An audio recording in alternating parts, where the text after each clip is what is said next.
Welcome to the Scrapyard. I'm your host, BC. I'm being held against my will. Blink. Rob, blink. I was going to say, Rob, blink twice if you need help. Anyway, I'm Woody. I'm Chris again. What's up, guys? And this week on Scrapyard, our topic of the week is a blessing and a curse, inclusion. And our scrap battle for the week is going to be the aftermath of our battle royales, where we will do Leonardo versus Red Hood. Ding, ding. So hopefully Jan will be here for the battle. That I'd love it, but I don't think he will be. But we will see. That said, I don't know.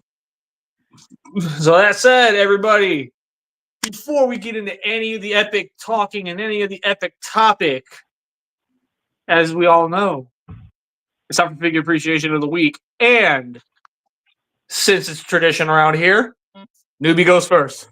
Is this for new pickups? Anything. Absolutely anything. It could even be a figure that you feel does not get enough love and attention. Well, since you said that, let's go with some Unicron trilogy action here with my guy Cybertron Wingsaber. Oh. Very nice. Still work too. Oh, I know somebody who'll be so mad at you right now. I got this guy a couple years ago for like $50. That's a steal. He's complete? Yeah, missiles, got all the weapons, the sword things. Yeah. I mean, that is a goddamn steal considering the price he goes for on the secondary market. Exactly. Yeah, I'm so grateful to him. So, as you all know, last week I showed you some of my the first part of my Toy Fair haul. I'm going to show you part 2, and that is the 2024 version of the Transformers Collaborative Ectotron. It is the V2 edition with the Afterlife edition, minus the rusty paint apps and the down goggles and the battle mask, but he now comes in the classic G1 style packaging that is the original Ectotron came in. Nice. That is a cool thing. Awesome figure. That's cool. Yeah. All right. Rob is next. What you got for us, bud? What's that one line from that movie we just saw the other day? No, I just have to think about it. That was a really good movie, but I can't remember what line you're talking about. It wasn't Princess Pony and the Flutter Bunch, was it? No, definitely was not. No. Hey,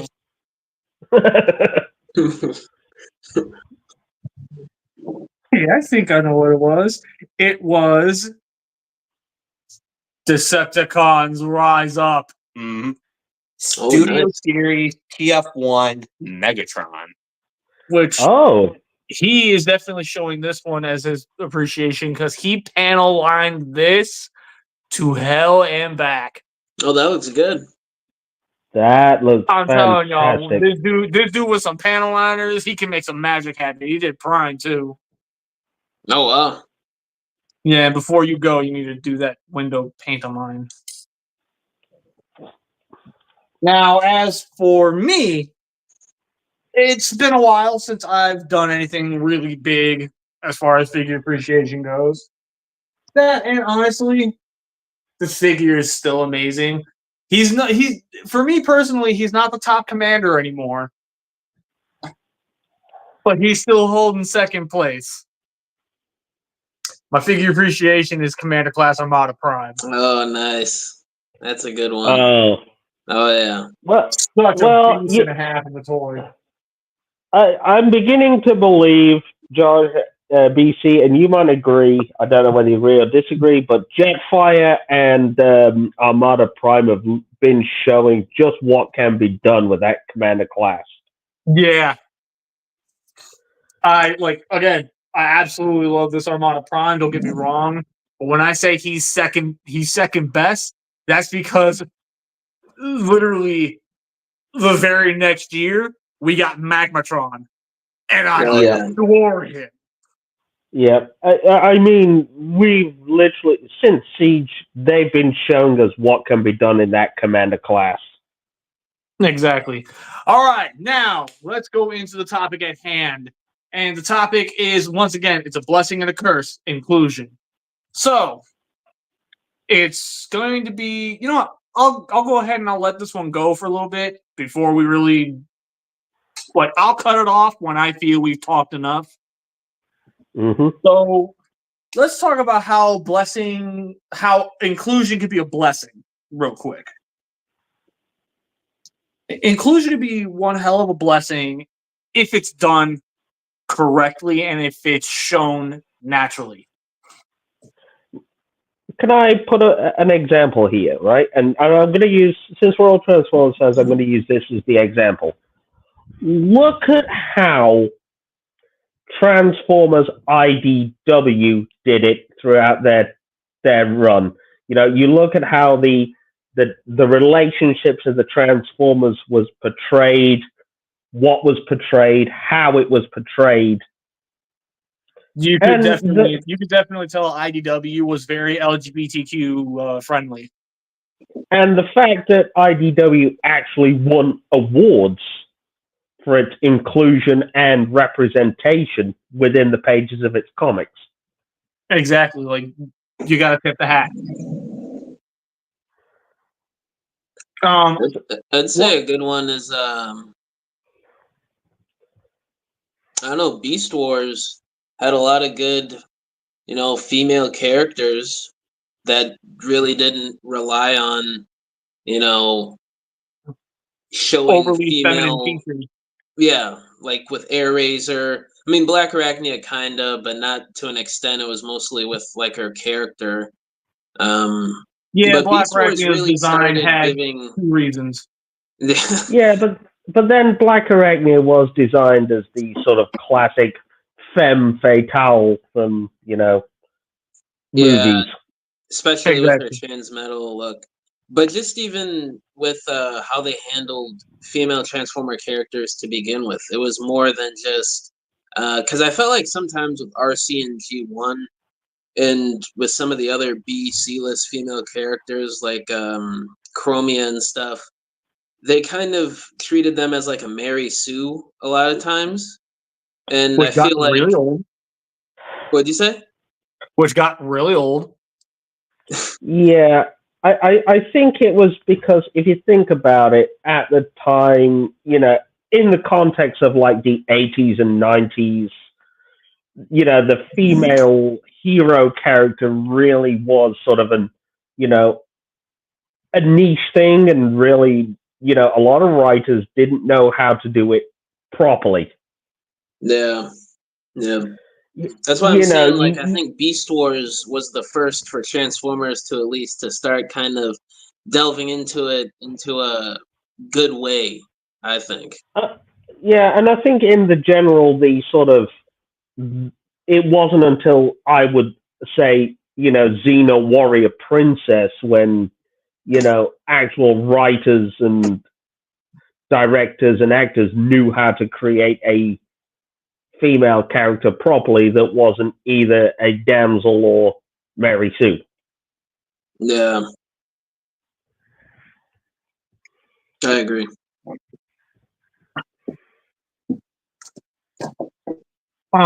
So one area where I feel inclusion is definitely a blessing is when it really starts to make other people that are,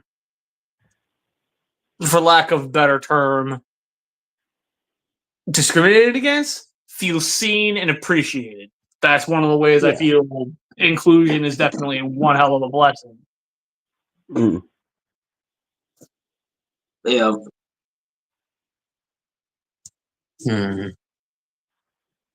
I mean, again, that's something that I feel that IDW hit the nail on the head with is how they made these characters that have these issues, these beliefs, these these genders, whatever, at the forefront. But they didn't just make it their personality. They had thoughts, they had feelings, they had strengths, they had weaknesses beyond that. Yeah. Exactly. And another good example is Earthspark with Nightshade. Yeah. The inclusion of non-binary transformers. That's a pretty big inclusion. Mm-hmm. Now, of course, Yeah. there's a double-edged sword with that, which I feel needs to be mentioned, but we'll get there. We'll get to it. I'll circle back to it. Yep. And for the record, the Scrapyard community, we are a non-discriminatory group. If you are a Yep. part of the LGBTQ plus family, you're safe with us. Just straight up, I'm just stating that right now. I'm bringing this up from a storytelling perspective when we finally get to the curse. Yeah.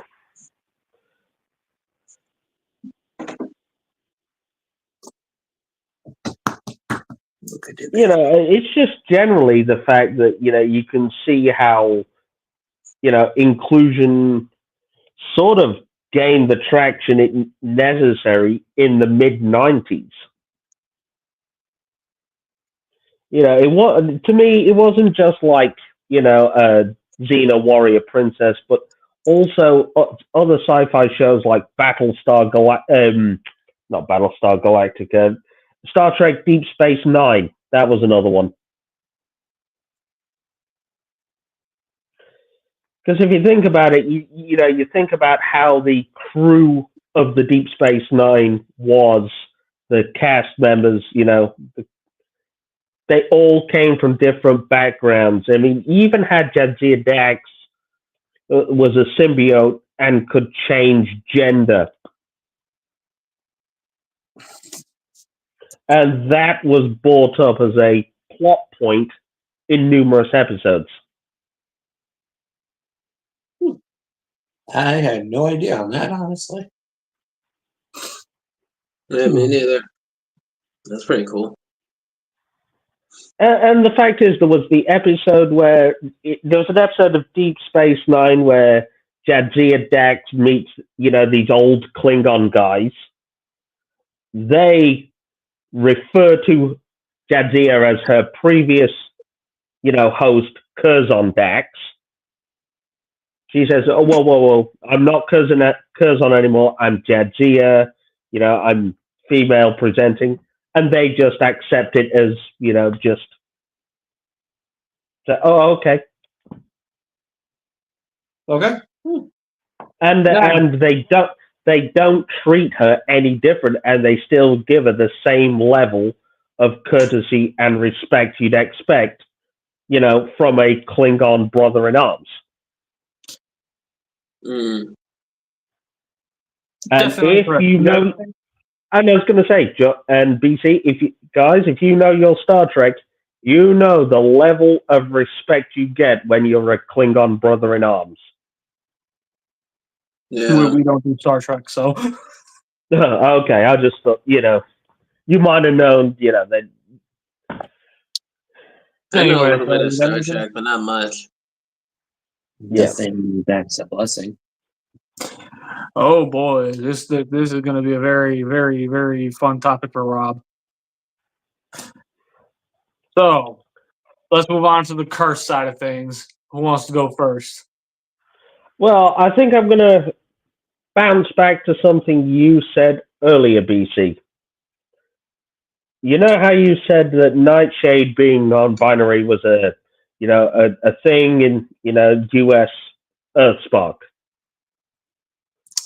Yes. And like Well, I said, I have things to say. And all I'm going to say is the interesting thing when you actually look at it deeper is when you actually watch, other versions of Earthspark, especially in other languages, that whole non-binary aspect of Nightshade is effectively rendered not. It's gutted. The character does. The fact that Nightshade just says, "Oh, I'm non-binary now." The fact that it was easily removed when it came to like the Japanese version, and it doesn't change anything. It literally changes absolutely nothing about the character. And that ultimately is why I wanted to bring it up. Because while I do like the fact that Hasbro took a really big risk with that, here is where it's a curse. One, how heavily forced it felt. I did not like the fact that it felt like it was shoved down my throat. I got no problem with it. I have zero issues with like the inclusivity of that. I get it. I'm just saying from a storytelling and a story writing perspective, that felt like a forced decision. That did not feel natural in any way, shape, or form. And him bringing up the fact that it was literally gutted out of multiple versions of the show in other countries and nothing changed across the board, that should tell you something. Exactly. And this is the point I'm going to bring up about inclusion. Yes, inclusion, representation, fine. Absolutely fine. We've seen it for decades. We're used to it. It's how it's portrayed and written. And this is the thing. And it always goes back to like the Nightshade and many other characters. If you can remove that particular inclusivity, representation aspect of that character and nothing changes, the storyline overall doesn't change, the storyline of the episode doesn't change, the interactions between the characters don't change, you've done something completely wrong. Exactly.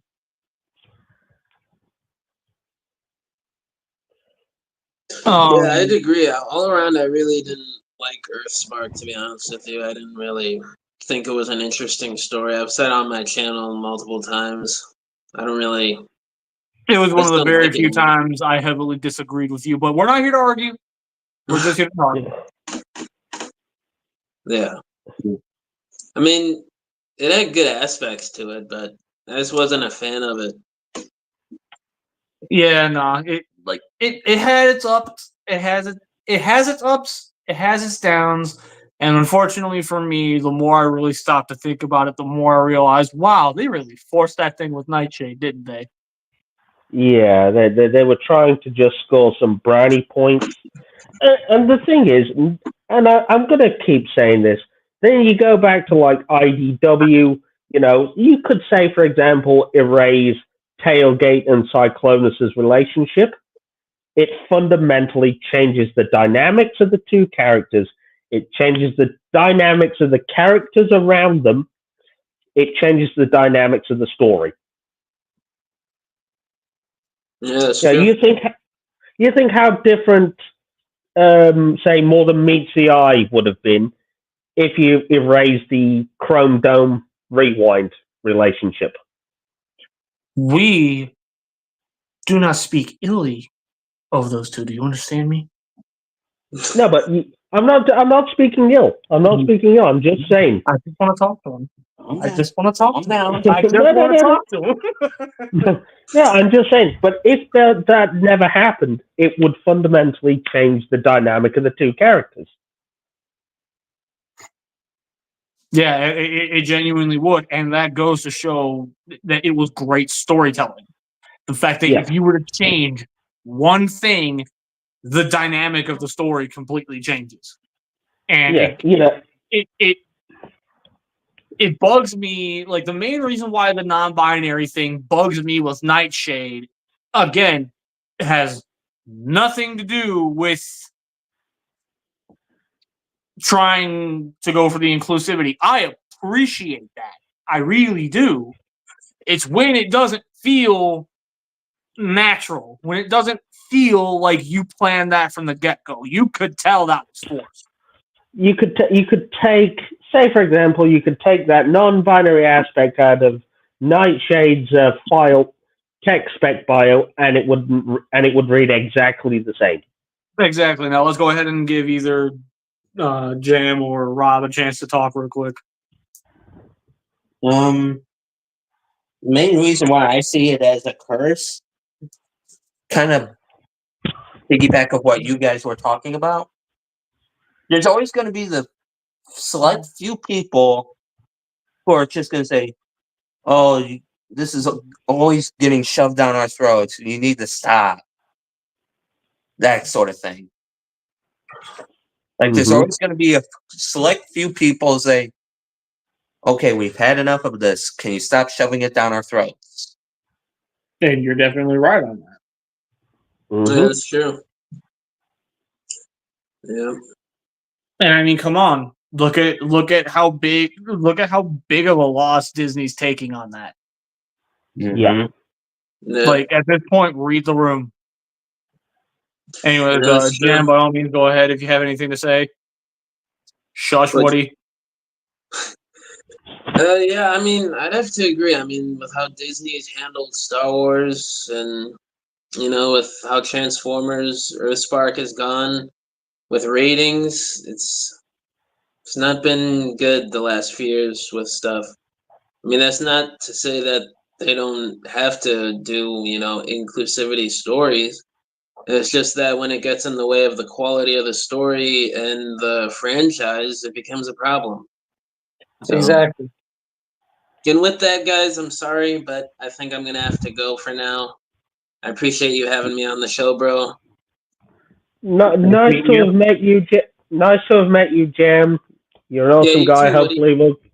Hopefully we'll get you Awesome back for another to come time. on here last man, second. sounds I good. appreciate that. Yeah, no problem, BC. Catch you later, guys. Catch you. Yeah, I Catch you will later, bro. follow up with you later on that other stuff. Sounds good. Oh, great! Now we're stuck with the Brit. Yep, no, we're stuck with the Brit. Anyways, Well, I just want to talk to him. I just want to talk to him. I just want to talk to him. I just want to talk to him. I just want to talk to him. Hey. What was this over? Well, I was just going to say, well, rewind. What about him? Oh, what about him? Well, all I was going to say is, it's funny how Leslie Headland with the Acolyte somehow made lesbian space, which is unappealing to the 18 to 35 demographic.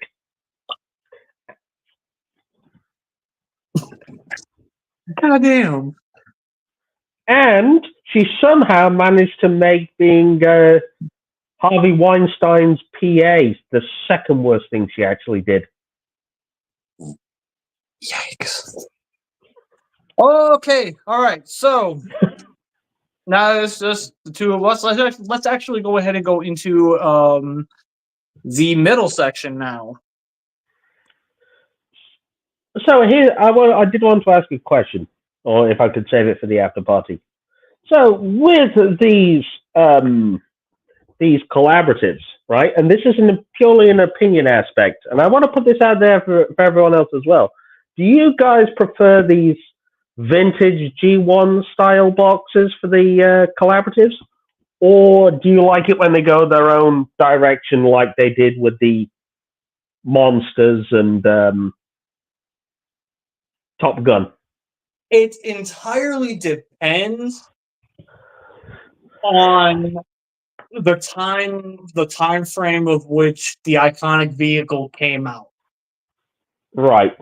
Because for me, the retro G1E style packaging for Ectotron, Gigawatt, and Knight Rider hit. Yeah, Agent Knight. Tonka Knight. That using the old school toy style packaging. Yeah, that made sense to me because those vehicles around about that time were running within the same general time frame as the original Generation 1 Transformers. So for me, that made sense. For and Party Tonka- Wallop, they went way more with the Ninja Turtle box art, which that made more sense to me. It would have looked really odd trying to stuff that into an old school G1 box. Right, and like with Expanse looking like the old X-Men toy, from Toy Biz back in the 90s. Yeah, that really didn't jive with me. The fact they lean more towards the old Marvel style toy box from the 90s. So would that one have worked in the more Transformers style packaging, or should it have? Or what would you have done with Expanse? Oh, easy! I would have kicked it to the curb. Oh, okay. So, and the other thing I was also going to say is like with Tonkinator being in the G1 box. That makes sense to me because Tonka is one of the oldest toy companies of all time. And Hasbro getting a chance to collaborate with them in any way, shape, or form, it only made sense to do it with their old school bots. Yeah, and then you got Jurassic Park taking a leaf out of with the Jurassic Park style boxes, the exactly. They really do play around with the idea of how is this thing going to look inside the box. Yeah, I can understand Expanse, for example, leaning into the Toy Biz X-Men style packaging because obviously, it fits that. They went with that aesthetic with him. Exactly. They made him look like the 90s Toy Biz Blackbird from the animated show.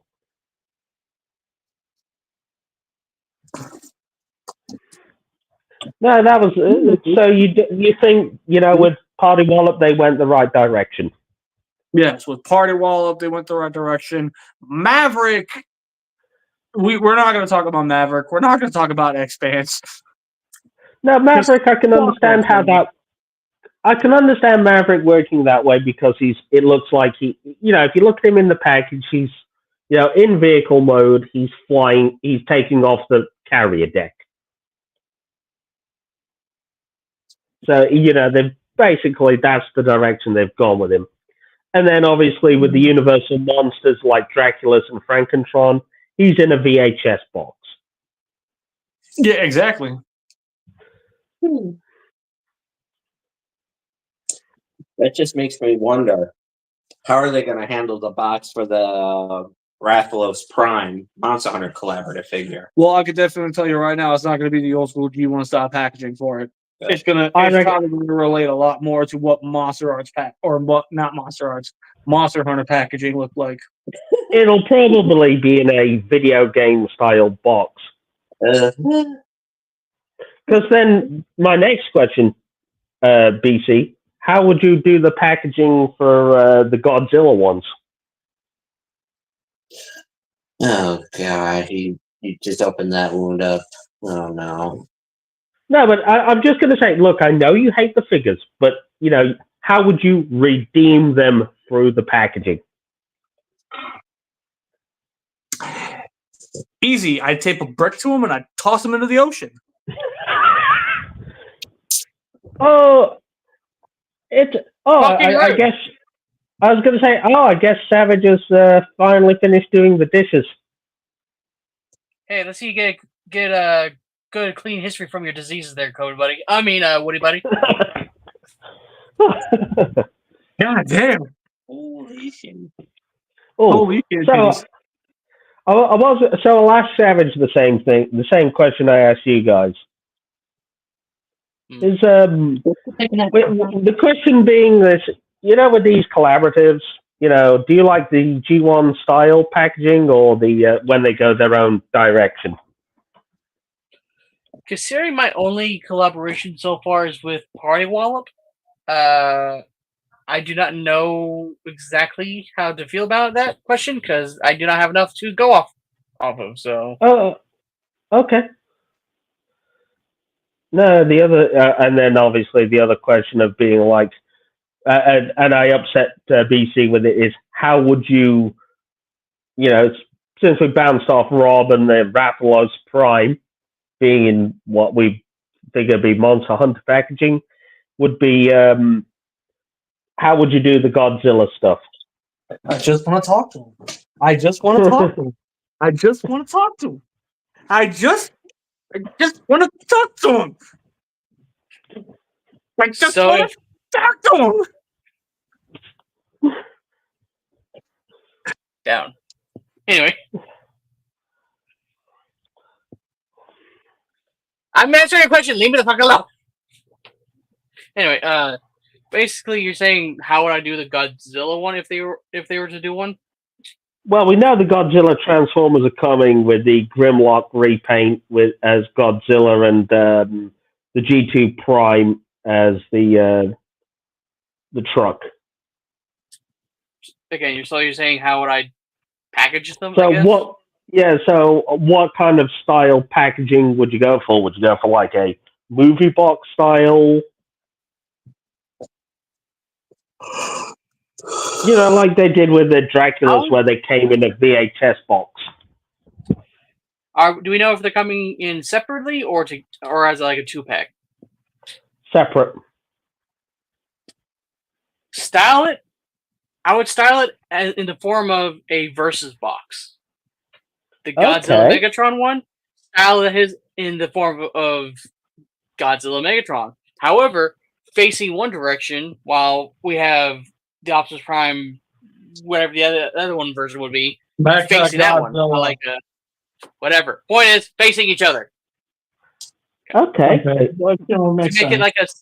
make it like a pseudo versus pack. Oh, like they did with the Street Fighter 2-packs. Yeah. Okay, that's cool. That's a cool idea. Yeah, no, I can definitely see that.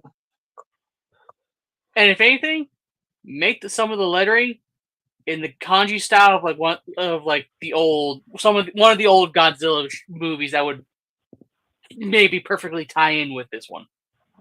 Okay. So if I'm going to humor this, it would be the Prime would come in a completely sealed box that says that is the G-Force sigil emblazoned across it. And then on the back, when you flip it to the back, it shows the toy, shows the many things the toy does. The accessories. And then cross-sell for Godzilla. And then the Godzilla one, I do the same thing, only I would have it be a slightly larger box because it has to fit the Megatron in it. Yep. And I would style that off of the original 1954 packaging. Okay. And then when you pull it out, the actual Megatron toy would be in its T-Rex mode. And as you're pulling it out, it would have the backdrop of rising water. So as you're pulling it out, it's like he's coming out of the water. Oh, now that is cool. That is a cool idea. To kind of basically take off of inspiration from the Studio Series figures, right? Like their background drops. Kind of something like that. But at the same time, have it to where it only really works when you're pulling it out of the box. It doesn't actually become a stand. It's just something that is a nice little trick the box is going to do. Basically, it entices you to keep the box. You open up the figure, it looks like Godzilla's rising out of the ocean to either save the city or destroy it. If I'm basing it off of the 1954 Godzilla, then no, the destruction, absolute destruction. People are dead. I feel like in that case, to help bring out the mystery and or the illusion of it, they might have to do a Commander style box where it covers there's no plastic showing the figure.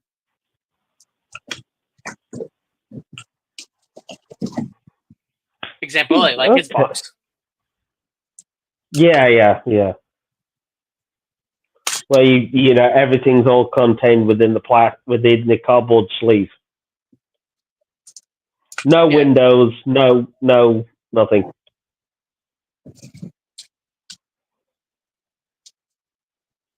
At least to me, that's a way that would help hide the mystery of it.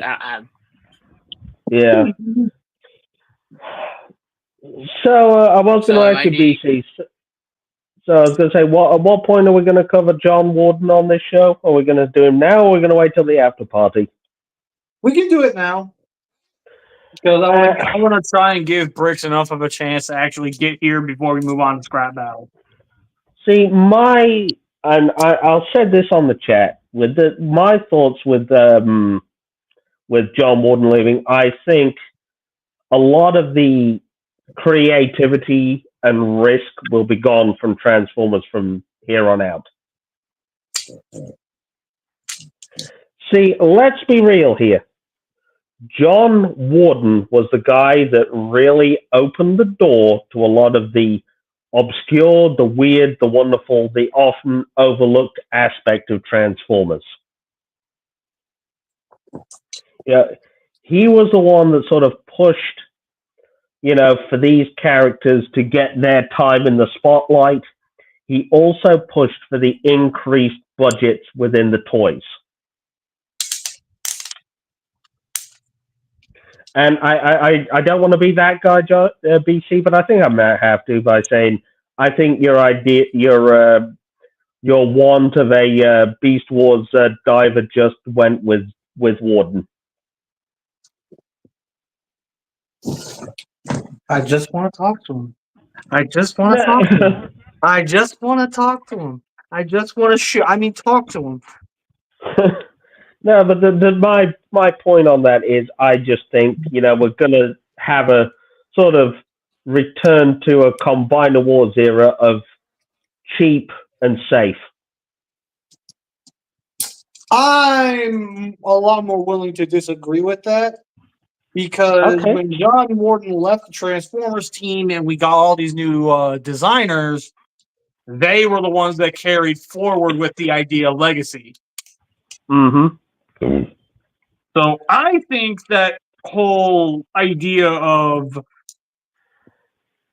giving more obscure characters their time in the spotlight, I think that's still going to reign true.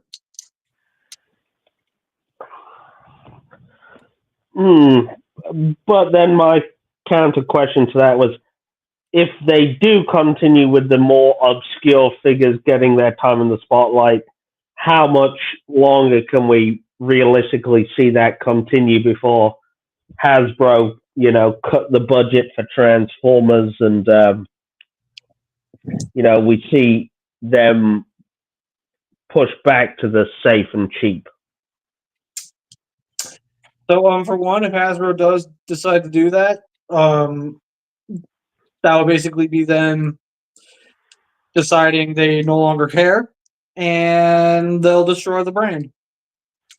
Yeah, well, if we're going on what's going on with Hasbro and all this cost cutting we've seen, especially before 10/27 when they're supposed to be announcing Devastator. Yeah, watch them push that back too, just to piss us off. Watch them push that back again, just to piss us off. Oh, what? Can you They've tell just I'm antsy and need to know what this thing is going to fucking look like so I can actually plan the purchase? Hey, Hasbro! Stop playing with me! Anyway, sorry. I was going to say, just wait another 2 days. You'll see it. That's fucking better. No, they have confirmed that the live stream reveal is on the 27th. So we are seeing Devastator one way or another. Yeah, obviously they also said that at PulseCon, and look what happened. Yeah. Their word means nothing to me. Okay.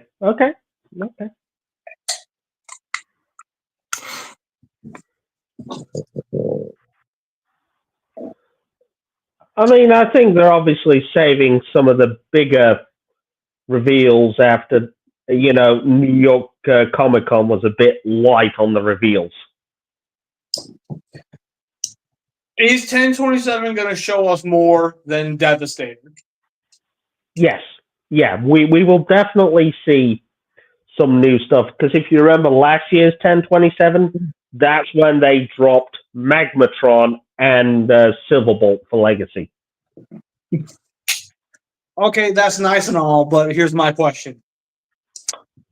What else are they going to show us? Are they going to show us 86 Devastator, but then all of a sudden out of nowhere go, oh, wait, what's this? Oh, it's the prototype for 86 Megatron. No, I think it's probably not. I probably think realistically, they might show stuff like, oh, look, here's Devastator. Oh, and here's Ramjet. Even though we've already seen Ramjet. Yeah. Armada Thrust. How about no?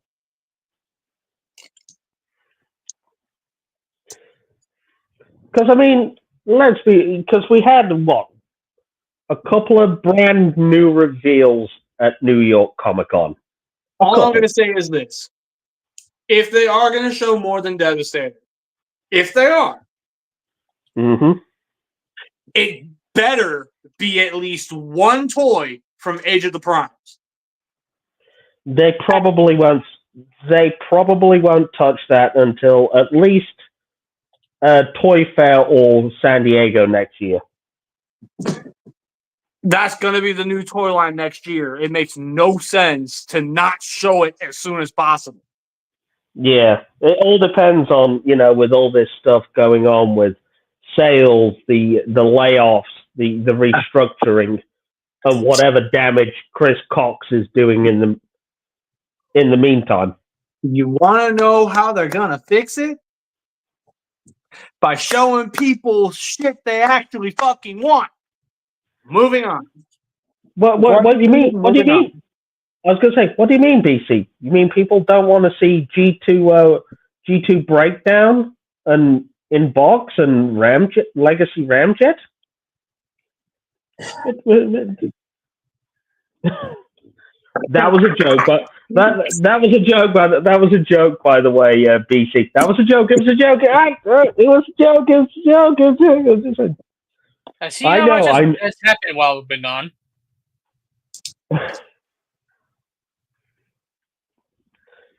Gonna get out of the way. Again. Hey, I got a bone to pick with you. Too bad.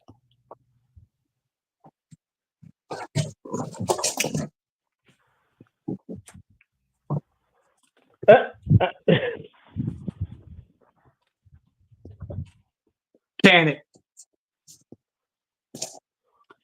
I'm going British with this one. I got some tea.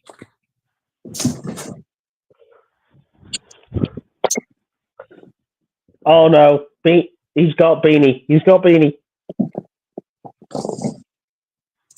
Look away.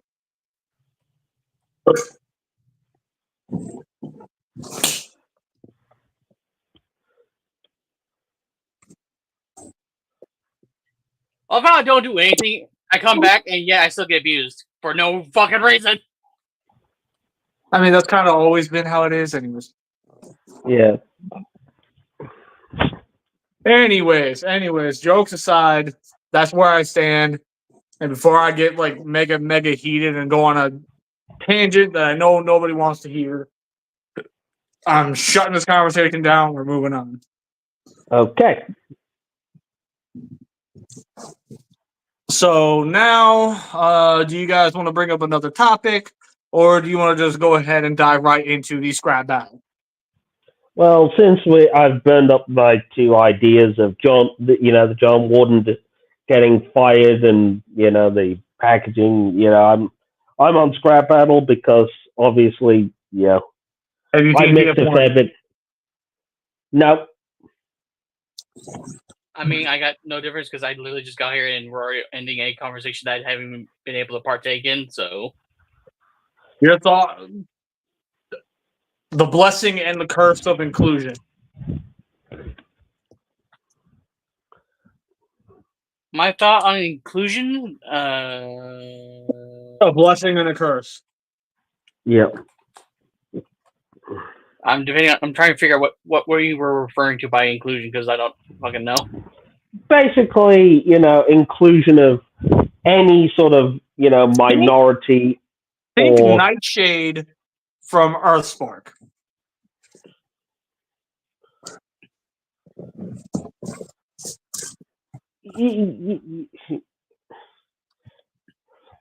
This is the Aldar loading bar right now because I don't know what you're talking about still. Oh god damn it. basically Okay. inclusion is the I'm trying to think of the right word here, is the act of including everybody in an activity, topic, conversation, etc., regardless of race, gender, Sexuality. sexuality, religion, etc., etc. So, okay, then what's the deal with Nightshade then? So basically, the idea was we brought up the idea that the fact that there's LGBTQ relationships in Transformers IDW, like Cyclonus and Tailgate, and then Rewind and Chrome Dome. Yeah, and that's how what that started. was a- That's what started the whole. I just want to talk to him bit. And then obviously that- Nightshade in Earthspark came out as non-binary, but it was removed for like the Japanese version, and we were saying like how it completely does not change the storyline or the character in any actual realistic aspect. Okay, so that kind of inclusion, got it. Yes. I mean, considering I've always been so kind of, if it wasn't so obvious already as it is, I've been kind of blind to that kind of thing because that kind of thing is just like an airplane over most people's heads with certain jokes. Just Yeah, exactly. like I'm not paying attention to that. I'm watching the robots fight to the death. I don't. Okay. So as far as inclusion goes, okay. It's like next thing you know, they're going to say, "Hey, guess what?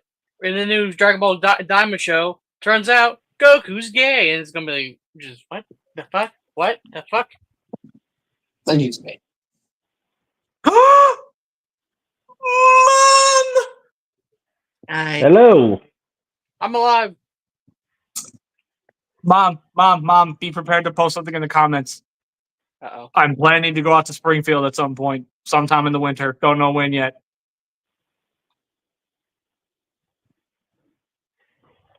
And given the fact that I said it here while we're live, that she now gets to hold me to that.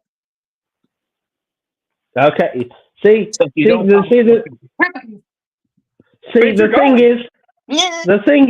the thing is, he now has 3 witnesses. Yep. So yeah, all 3 of y'all can hold me accountable if I don't go.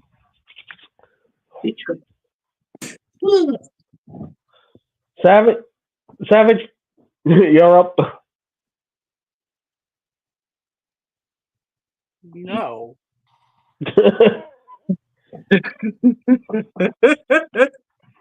I have a.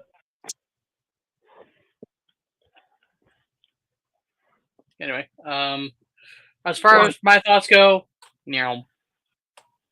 Okay. Okay. Also, what's our fight today anyway? It's Leonardo versus Red Hood. Okay. All right. So scrap battle. Leonardo versus Red Hood. Let's do this. So Question. the first topic we taught what? Question before we start. Which incarnation of Leonardo was this? Because I missed this one because I believe I was at the Toy Fair during this episode. Fuck. And I wasn't here. Was it 87 cartoon, movie? I believe I stated in the episode I was going for a mix of everything. Yeah, you went with kind of the generalization. Yeah, I went with a generalization, not like, oh, this is going to be this one specific version of him. Like, no, I went with Leonardo as a whole. Okay, because they're all different in terms of skill and abilities, and because if you think about it, let me put it to you all this way: if we were talking 2000s Leonardo going up against Red Hood, Leonardo stomping his ass all day.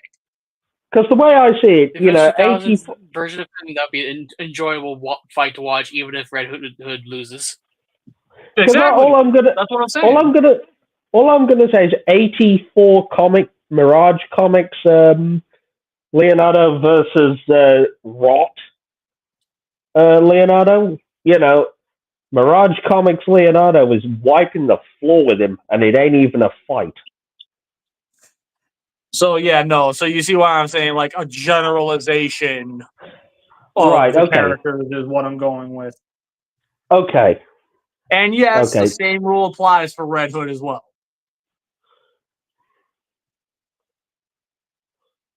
Yeah, because I remember in the Robins battle, we brought up stuff from the movies, we brought up stuff from Injustice as well.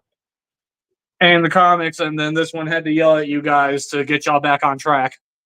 Which, And by the way, Arkham. he's given permission to yell at you guys again. Not saying you, And the- not saying you guys will fuck around And this the- time. I'm just saying and the he has other- permission. Yeah, and the other thing was obviously Arkham. And that's also if Savage doesn't beat him to the punch.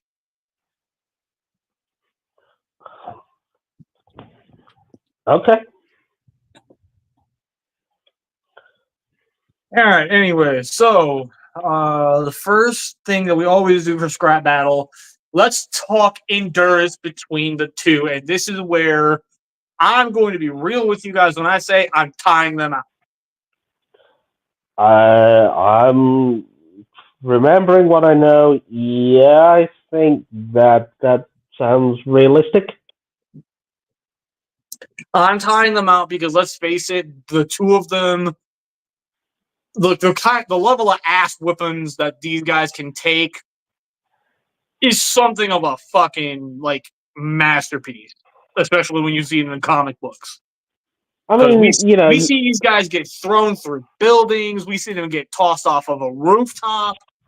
We see them survive some impossible fucking shit. And let's be real, they've both survived the exact same thing. You know what that is? What? Gang beatings. Yep. Let's be real, both Leo and Red Hood have both been laid on a floor in an alleyway, getting the ever-loving heck kicked out of them and stomped out of them by hoodlums. In a pool of their own blood. Anyways, Savage, And do you have anything to say on this matter? Endurance, how long they can last? Yeah, no, they really take a whole lot of pieces if we're talking about comic conclusions as well. Yeah. Consider that, and I'm not saying just let's be honest. They also see gang violence on a day-to-day basis. That's their job and kind of thing. Let's remind ourselves of the foes each side fights. Red Hood, he has to fight, the Joker, Chitara, or not Chitara, the fuck, Chitra, the cheated one. Solomon Grundy, Killer Croc, Clayface, Bane. And then on Leonardo's side, he's facing Krang. He's facing off against Bebop and Rocksteady, the Shredder, depending on which iteration. There's some Shredders that are weak, but still Shredder. All these characters that both of these guys have fought and taken ass whippings from are generally roundabout the same idea.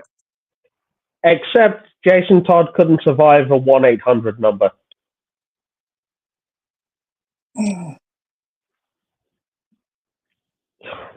But don't forget, they both. They get. Your brain stopped working. Woody? Yes? Shut the fuck up. Ow! What? What? Am I not allowed to bring up the fact that Jason Todd did not survive a 1-800 number? 1-800 fuck you. They both and What's once So they both survived one thing in comics, movies, shows. What they both survived Batman. There's Yeah. that too. Yeah. Yeah. he ain't wrong. He ain't lying.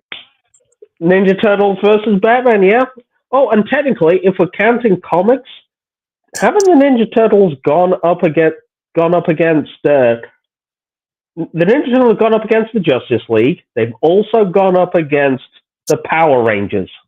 Can I get back on track, please? No, I'm just saying that's a feat as well. Because I'm just saying if we're bringing up the comics, So, with that said,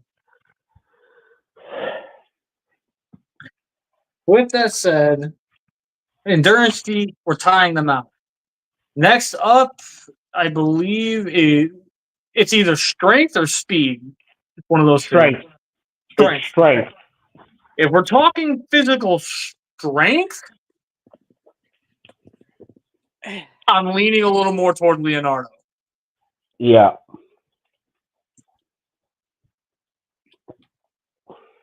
And the reason why I'm leaning a bit more towards Leonardo, yeah, we've seen incredible feats of strength from Red Hood. We've seen him chuck people that are around about twice his size in the comics as well. Leonardo chucked Bebop. Bebop's the warthog, right? Yes. Yeah. Yeah. We've seen Leonardo literally chuck that motherfucker across an alleyway by himself. And the thing is, if you also go by a lot of media, he's well versed in literally using that katana to one-hand throw people.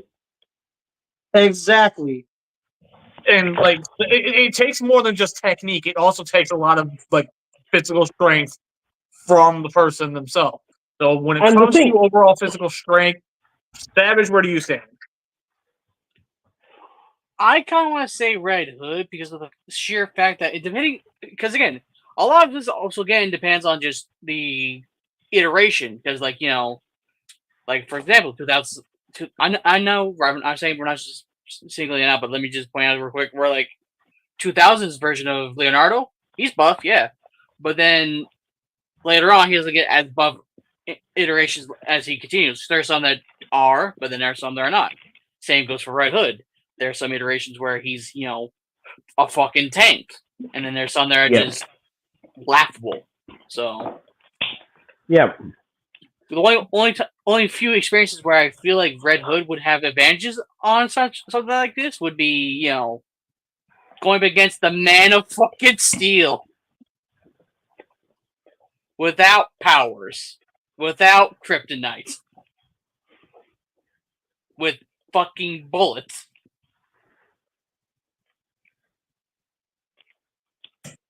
See where I'm getting this? Yeah, Leonardo is using swords, but let's also remind ourselves he's using somewhat cheap swords from what they said, or am I thinking of that for Deadpool? I'm probably thinking that one for Deadpool. My bad on that one. Yeah, you're thinking more Deadpool. Yeah. Either way, it's just the fact that yes, Leonardo is strong. Yes, he's throwing a warthog, but is he throwing something equivalent to a god?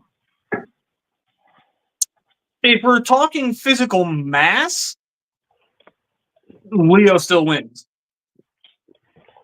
Because Bebop physically is a lot bigger than Superman. No, but And the thing is, you've also got to factor in Leo is usually doing this one-handed.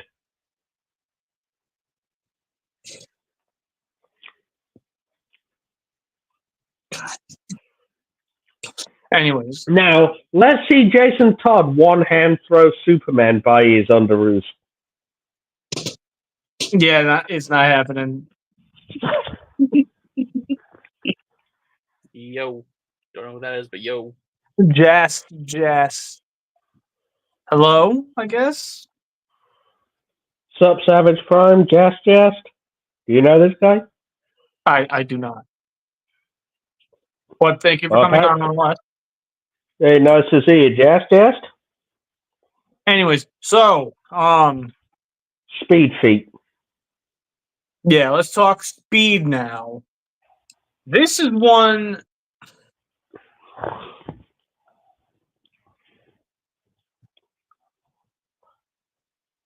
I think I'm leaning more towards Leo in this one, simply down to the ninja training. I want to hear Savage's opinion first before I straight up state where I stand.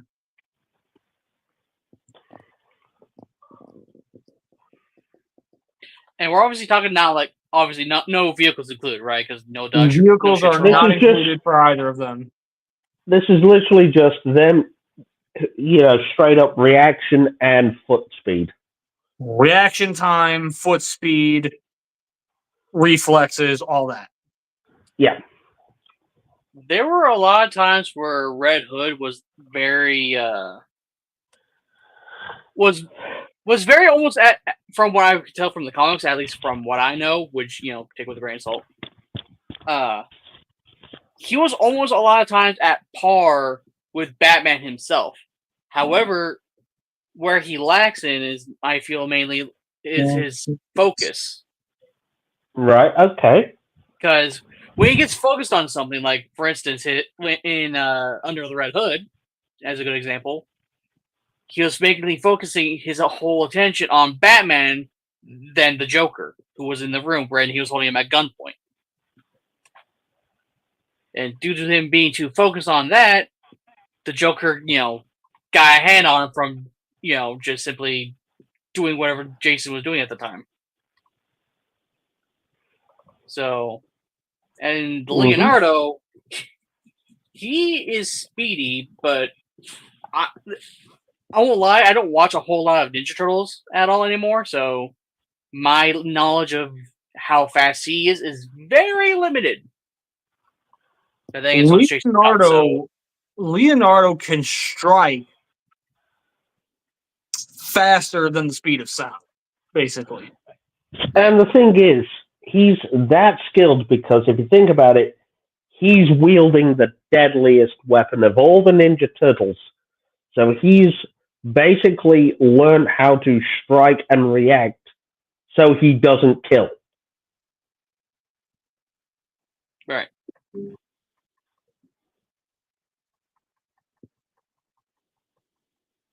So I guess I'm gonna have to say Leonardo, honestly, because Red Hood's fast, but it's just he's lacking a little bit. So, where do you stand?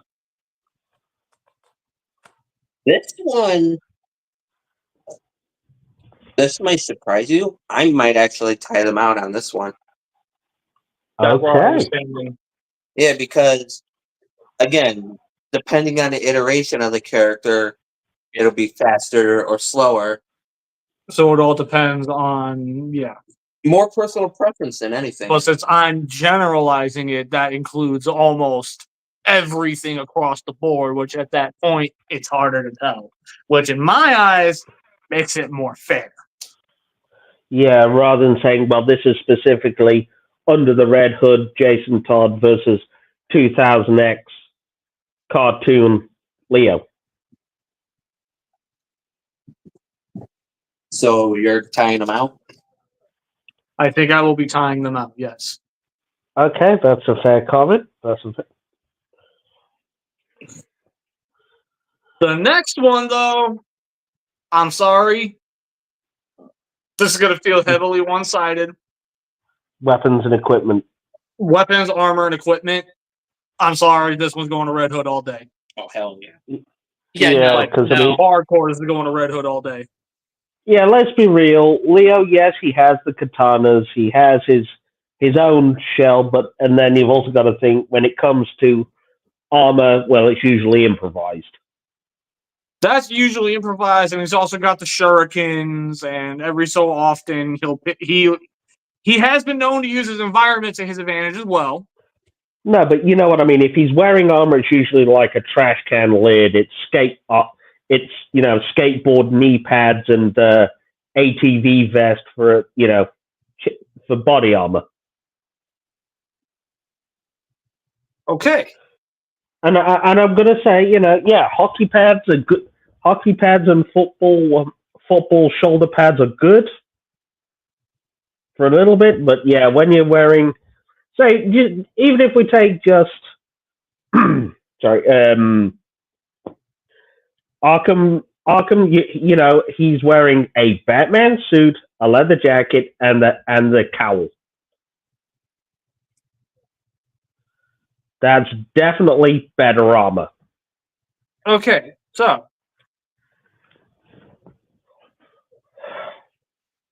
that being stated, Red Hood has the pistols. Yep. He's got a rifle. He's got a shotgun. Yep. He's got a rocket launcher. He's got a sword. Yep. He's got a grapnel gun. Yep. His suit is basically built to take heavy gunfire. Yeah. Plus whatever. He throws hands. And then obviously whatever weapons he's got to hand as well, whether that's a trash can lid, baseball bat, lead pipe, or a crowbar. Yeah, exactly. But that only becomes. Last week they were doing that to me the entire fucking night. It got really fucking annoying. I'm taking this one. Yeah, it's like, so who would win in a fight? Dick Grayson. Who'd win in a fight between the Robins? I'd say Dick Grayson with a crowbar. I'm getting this. Yeah, can you grab me one too, by the way? It's like, who's got the better entrance? Jason Todd couldn't even take a crowbar to the head. Get him out of here. Oh, God damn it. Anyways, so. But yeah, sodas. I mean, also, BC, correct me if I'm wrong on one thing. Doesn't Red Hood have different ammo loadouts for the pistol? Yes, he does. So he can go armor piercing. You can even add separate types of ammunition to his fucking armory. Yeah. Well, he's got, shrapnel, hollow point. It's safe to say, when it comes to weapon and armaments, Red Hood is taking this all day. No arguments. Yeah, it'd just be a case of like, oh, right. Red Hood realizes, oh, right, regular bullets aren't cracking his Leo shell. I'll just switch to armor piercing. What it was. Eggs. Anyways, so we've talked their endurance. We've talked their strength. We've talked their speed.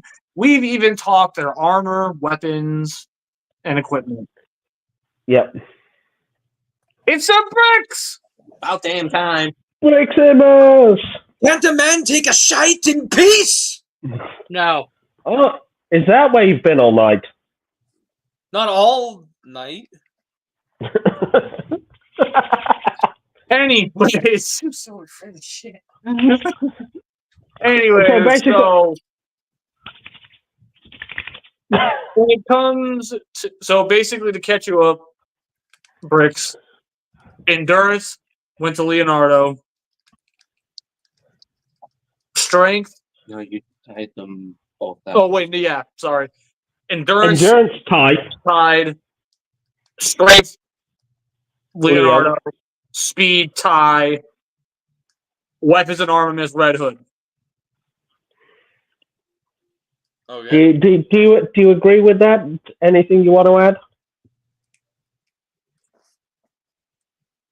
Okay, so now it's battlefield intelligence, isn't it? Yeah, the one thing that, depending on the matchup, could be the deciding factor. That being battle intelligence.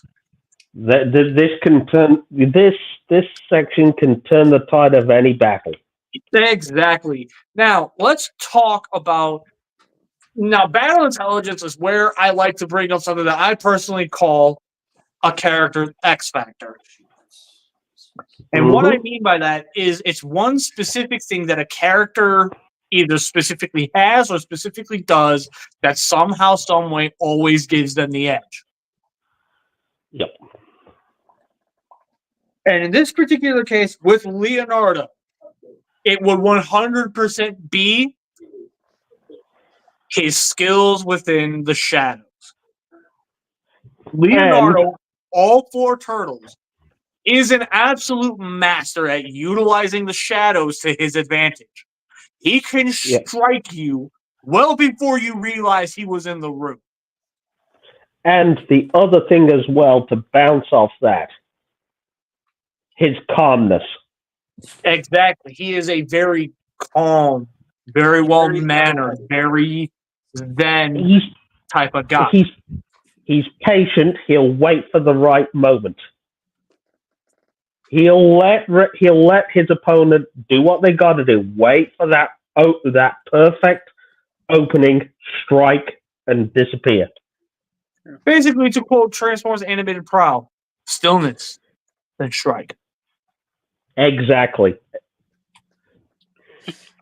So Prowl, why'd you stand there? Stillness.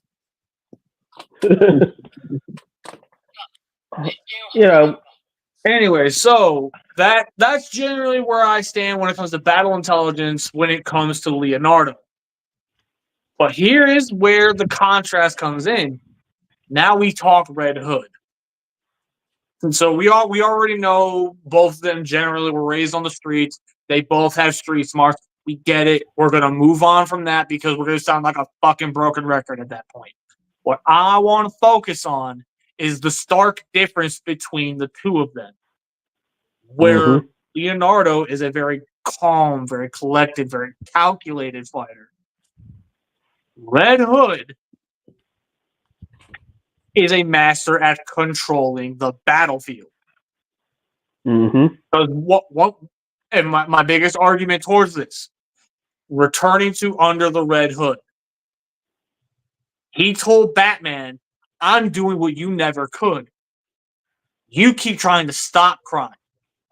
I'm controlling it. That basically means he understands the field, and therefore he knows exactly what he needs to do in order to win.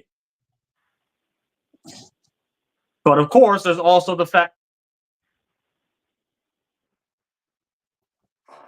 I ate him. He was delicious. What happened? I was going to say, obviously he got... Oh. What happened? I regurgitated him. Savage, did someone send you to Jesus? First of all, stop sounding like a broken record. Fix yourself. No. No. Seriously, what happened? I accidentally hit refresh because I keep getting harassed by fucking my ad blocker shit right now. Oh, got you. Okay. All right, I just needed to make sure that nothing happened. So, all right. So, anyways, what I was saying was, Red Hood can control the battlefield. Red Hood can control the battlefield, but the biggest difference between Leo and Red Hood is if it comes down to it, Red Hood will do something just because it's personal. And when when something personal comes into play, you're much more liable to make mistakes. Which is what led to him losing to Bruce. And the thing is, if you go by his his character interactions in the fighting game, I forgot the name of it right now. His interactions are, he's very angry, he's lashing out. Exactly. It's his emotional state can also really mess with him, and also there's side effects from being brought back to life from the Lazarus pit. Yeah.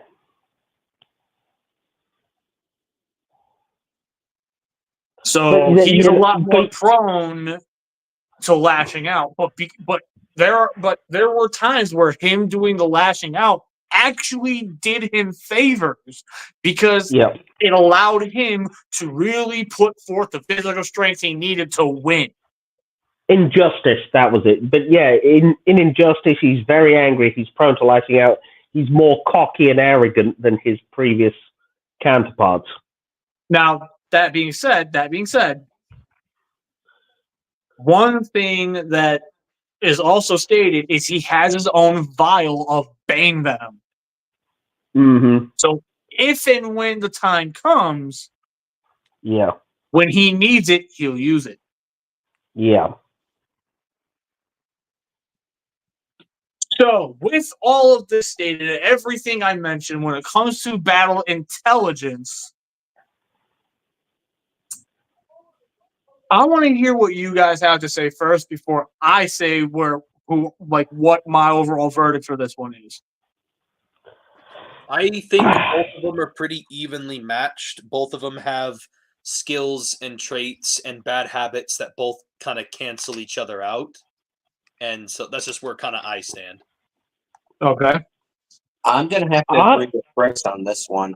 I'm going to have to tie them out as well. All right, Woody? I was going to lean more towards Leonardo because I think, the impulsivity of Jason might, would be pounced upon.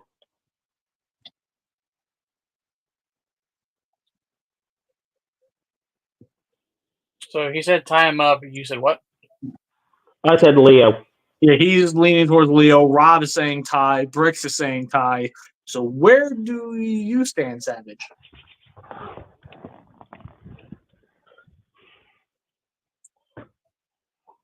I'm gonna have to say tie because there's. Yeah, honestly, at that point across the board, battle intelligence is a tie. Okay. So this fight could literally go one way or the other.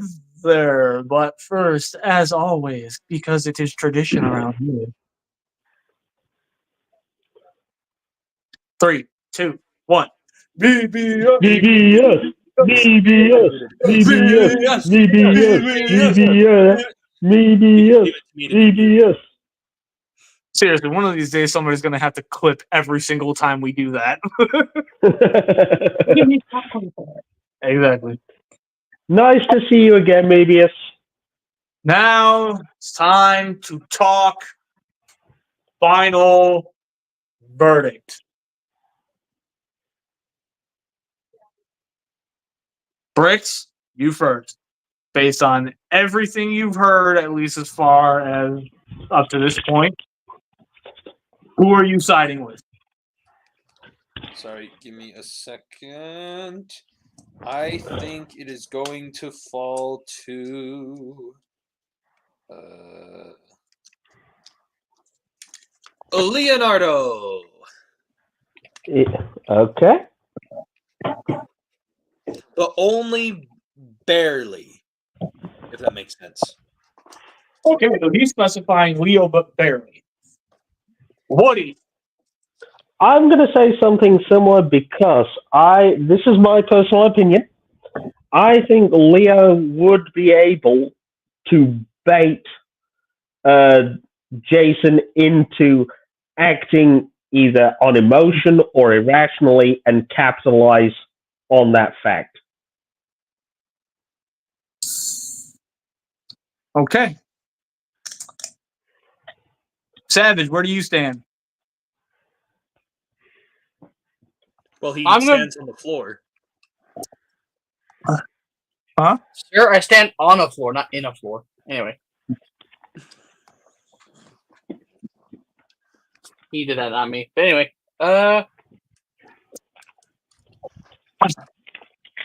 I feel where I stand on this current situation I know I'm gonna be biased. Fuck it, Red Hood, because I don't fucking know anymore. Hey, you know what? That's perfectly fine. If you want to be biased and you want to pick Red Hood, that's fine.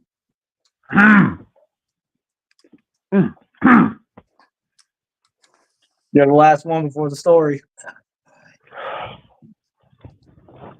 I'm starting to think I should have let him answer before Savage. I'm gonna have to go with Red Hood on this one. Wow. All right. That's 2 But- going for Red Hood. Just barely. Just barely. Okay. All right. He's gonna use Leonardo may be the calmer of the two fighters. I think it's gonna come down to Red Hood being Just that little bit smarter. and a little unpredictable at the right moment. That is very true. That is a factor. All right. Story time. Leonardo from the Teenage Mutant Ninja Turtles versus Red Hood from various Batman stories. Oh, this is going to be fun. I don't have a Red Hood. It's okay. You can just do stuff with Leo. That's fine. So with that said, everybody, let's do this. Leroy Jenkins. Wait, sorry. That's League of Legends. Or no, that's World of what am I Warcraft. saying? I'm trying I to think. say, How am I actually going to do this? Am I going to go with the video game aspect, or is it just going to run? That's World of Warcraft. Yeah. Joseph, let's Thank do you this. very much. Leroy Jenkins. To specify, this time, it's not going to be a video game simulation. It's going to be the real deal. Oh. Whether one dies or not, we'll see. So the setting is at night. Both opponents are out on patrol. Leonardo just got done taking out a bunch of crooks.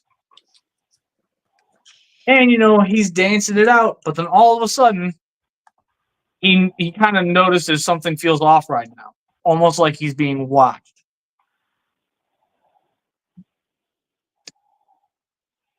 He stops for a moment. Breathes in. Tunes in. Pulls the shuriken out and throws it right off the rooftop. And Red Hood catches it. Huh. Not bad. I'm guessing you saw me coming from a mile away. Leonardo, looking up at him, simply asks, "Look, if you want to do this, I'm just letting you know now, I'm kind of hungry and I got pizza at home. So can we make this quick?"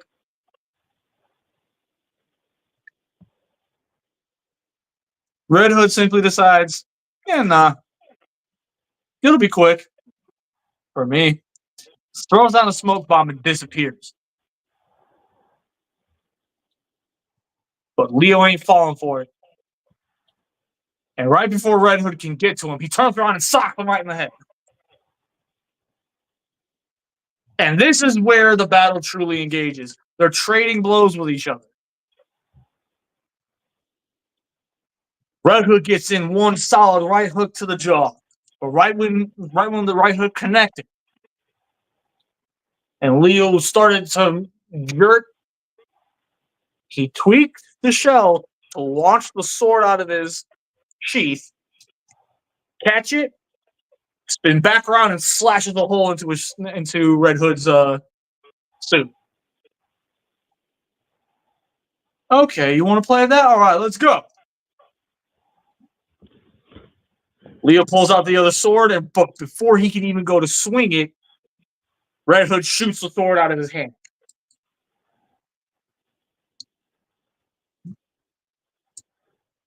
So now, Leo has to focus on using just the one. A little bit more at a disadvantage now, but this is nothing new to him. But Red Hood, at this point, he's already fully anticipating what's coming next. So with both pistols drawn, he opened fires. Leo is reacting in just enough time to where he gets himself onto the rooftop. Red Hood follows by grappling up. Notices Leonardo's gone.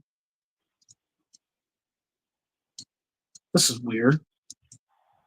I could have sworn I just saw that green son of a bitch just leap his way up here. What is going on? He starts patrolling a little bit. Leo leaps out of the shadows and takes him into the sewers. At this point, Leo believes he has the upper hand because he brought him down to his domain. But now Red Hood... See, Red Hood,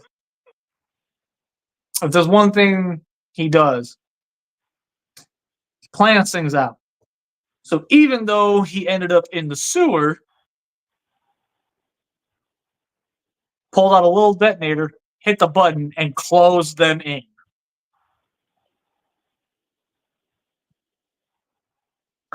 Whether Leonardo liked it or not, they were going to have to finish this fight one way or another.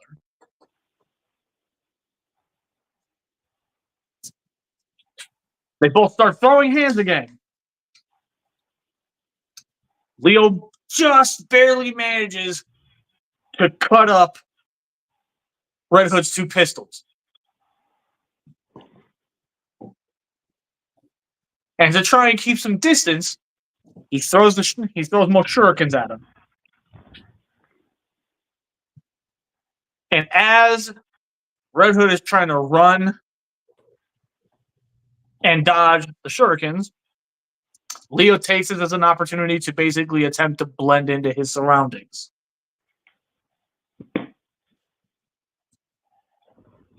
But Red Hood, who's one tricky son of a bitch, simply taps the side of his hood, utilizes thermal vision.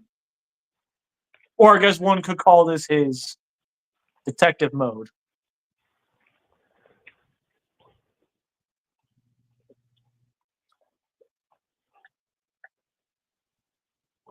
The stage is set. All Red Hood has to do is just wait him out. Wait him out. When Leo struck, Red Hood spun around, caught him by the face, slammed him back down on the ground, gets on top and just starts wailing on him. Hitting him as hard as he can. Leo just barely manages to kick him off. But as soon as Red Hood finally hit the ground, he had already dropped a mine right next to Leo.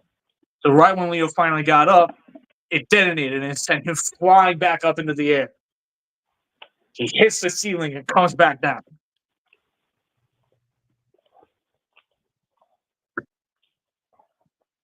Both at this point are tired. Leo, at this point, he's kind of got that I could do this all day look to him. But Red Hood, he simply just chuckled, pulled out a little vial from his pocket, and he stabs himself in the arm, juicing himself up with the venom. Leo realizing very quickly this is not going to end well. He now has one of two options. Stand his ground and fight, or find a way out of the sewers. What does he choose?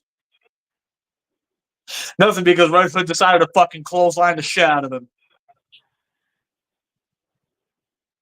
So when he slams into him, Leo just drops.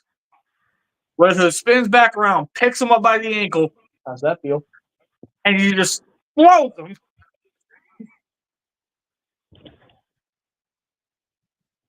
Leo slams into the wall, drops down. But Leo is resilient as ever. He just gets right back up.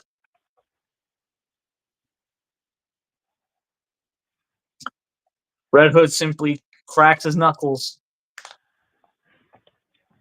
But then Leo notices he's acting a little bit more just on instinct. He's no longer fighting smart or tactically. He's going to use this to his advantage. So he plays around, toys with him a little bit.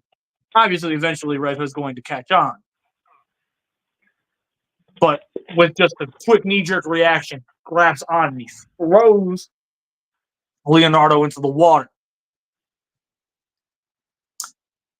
Leo lays low. He stays quiet. Red Hood starts screaming at the water. Come on and fight me, you fucking coward!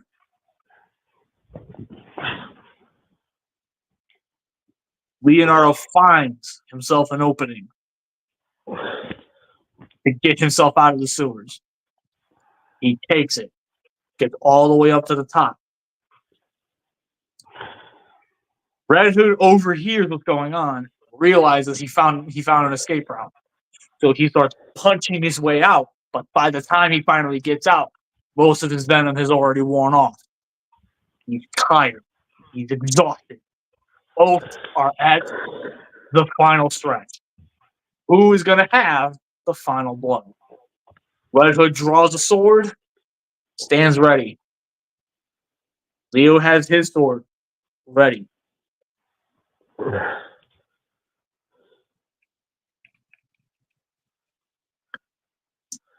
Three, two, one.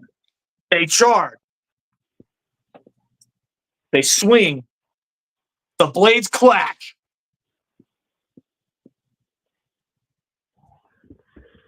Both struggling to stay up.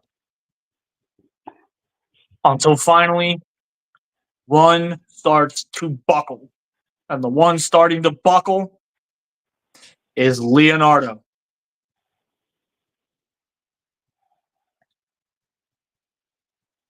But he's not going to go out that easily.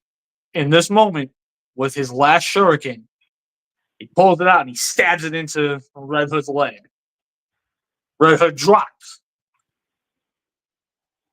Leo jumps up, grabs hold of him, gets him into a headlock, and he just starts choking the shit out of him. Red Hood is doing everything in his power to get him off.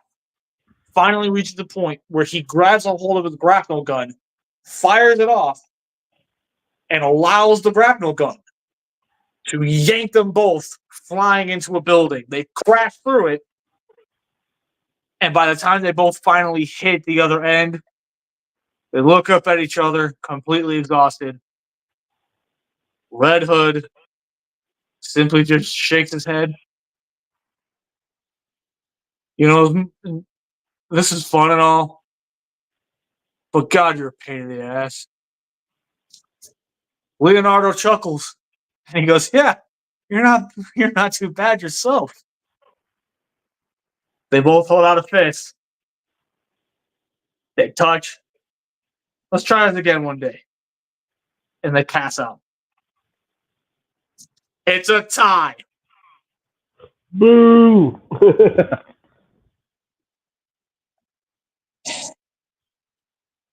Writing it down for up and ankle. No, I knew Woody was going to do that. So yeah, that's overall where I stand when it comes to Leonardo versus Red Hood.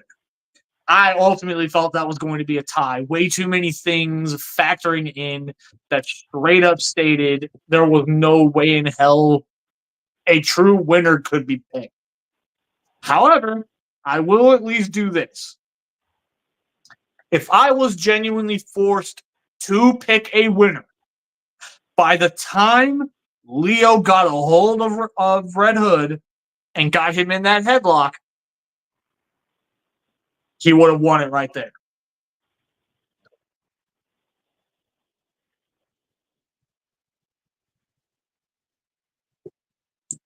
So there we go. That's another scrap battle in the books. Leonardo versus Red Hood is a tie. The first tie in a while. Mm-hmm. Correct me if I'm wrong, BC, wasn't the last one the Kamen Rider X Captain America? Nope. That was the first tie. Samus versus Mega Man. And then the second one was Samus versus Mega Man. We did quite a few after that. So Yeah. So this is third tie in a third tie. Wow. Okay. the third overall tie in a row. Just wait for next week. Godzilla versus Cthulhu Redux. Boo! Are you trying to get me shot? He was supposed to beat the crap out of Woody. Yeah, I mean that biased Godzilla bitch is gonna go for Godzilla again. Hey, listen, Bandistan, I don't want to fucking hear it. I'm just joking. That was just me being a dick.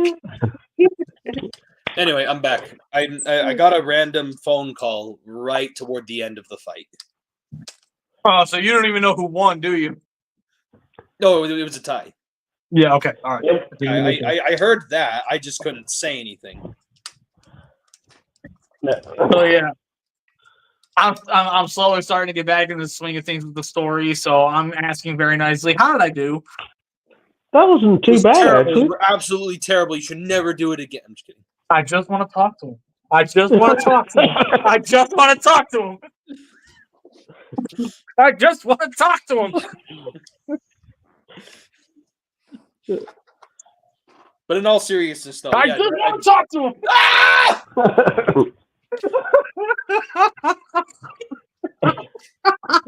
fine. I don't want to talk anymore. Anyways, I'm sorry.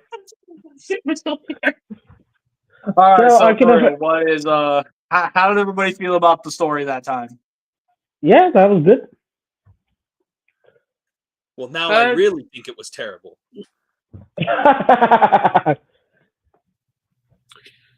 Okay, Shove the camera off on stage, bitch. Let's Other let than- Bricks. Hang on, Other- Savage. Just 1 second. Bricks, how many times have you learned that muting up and turning your camera off just doesn't work anymore? oh, we're still waiting for bees to learn that, but okay.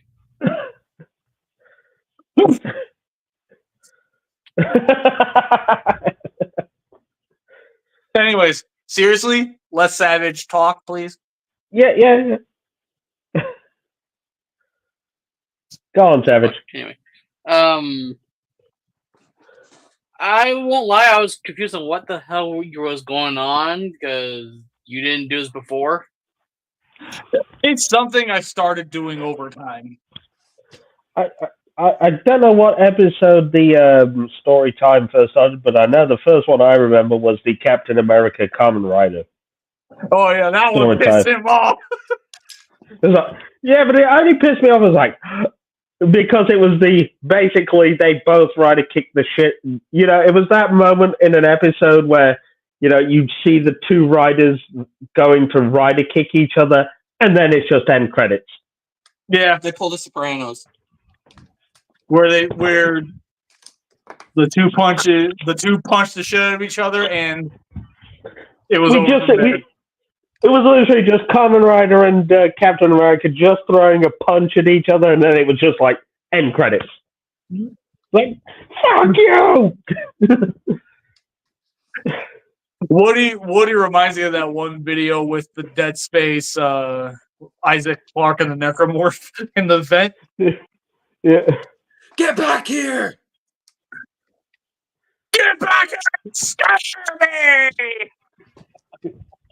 That's what it. No, honestly, it was a good ending, but it just pissed me off that it was like, I want to know. Oh, I want to know. I want an ending. Tell me what happened. Would you Guess rather have the It was a ending? tie. Accepted. No, it was just Woody, would you rather have one? Would you rather have one or the other? Would you rather have an actual ending to Kamen Rider versus Captain America, or would you like Godzilla again? Captain America versus Kamen Rider Part Round 2. Thank you, Bricks. I see what you did there. Thank you. You Read get it. Anyways, yeah, besides, it's next- basically now time for the after party, everybody. Woo! Savage killed himself. Savage crapped the bed again, I think. I think he accidentally hit the button. No, something's breaking on his end, so he's gonna BRB. Okay. Ooh, excuse me. Well, there we go. I'm gonna go ahead and start the after party with something hot. What? Studio Series 8 Link looks like shit. So, since Bricks wasn't here, I'm going to ask him those two questions I asked earlier. No. So, now the first question was, when it comes to collab, do you like these G1 style retro boxes, or do you like it when they go their own direction? I don't care because I'm not an inbox collector. Okay. If I was an inbox collector, I'd be more conscious about the packaging, but honestly, I just want the figure in my hands. I don't care how it gets to me. It could be in a Generation Selects brown box with an Autobot logo on it, for all I care. Oh, you're one of those. It could be in literally a McDonald's bag with Transformers written on in Sharpie, And you'd and be you'd happy. be fine. Not that far, because it's in a bag. There's no protection if it's just in a bag. But you understand the whole point. And you get the point Here's I'm the trying thing. to make it. I'm one of those people who throws out packaging because it takes up too much space and it's just an empty box. Oh, I throw out Okay. packaging too. I only selectively keep boxes. Mm-hmm. So it doesn't matter what the box looks like, what the style of the box is, the references, the theme. It's just like it's what's inside. Yes, it's what's inside that matters to me. Which, speaking of collab figures, I was going to say this is my toy pick of the week. Hey! All I'm gonna say is hey! Though this is the Afterlife version, not the mainline one. Yeah. Because he has the bits of rust and he has the He's different in the clear then. chest. Yeah. This time he's in the clear. And he's got the goggles. He's got the goggles down and the mask. Yes. He has the battle mask on his face. Yeah, that's what this version is. This is the Afterlife version, but minus the rust. I own both versions. Yeah, I've just got version 1, version 2, and version 2.5, which is what this one is. This 2024 edition is just version 2, but just in the G1 style box and minus the and the rust apps. Honestly, I'm very impressed with the fact that they actually managed to make that work with the fucking hotspot mold. I was surprised when I read that it was a hotspot / onslaught tool, but it works. Everything okay, Savage? Yeah, my computer was having like a seizure, so I was like, okay, time to restart. Okay. So your computer shat itself. Probably I'm guessing it's the first time it's had a proper workout in a while. All right. Recently. Give me just a moment. I'm going to be right back. Oh, the Ghost Rider. Yeah. That's cool. Been wanting a Ghost Rider with an actual motorcycle for a while because I missed out on the original one a while back, and now it's even better because it's the Danny Ketch one. That's cool. So you were saying, Savage, about your computer shitting itself? It should be okay now, but it's just like I'm keeping an eye on it anyway. That's all right.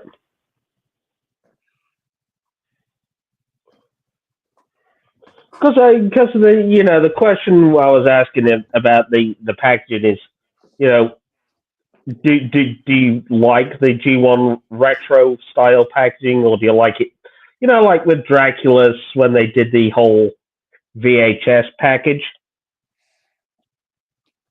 I wouldn't know because I didn't buy the figure, so I can't exactly. Because you had Frankentron, and that came in a VHS.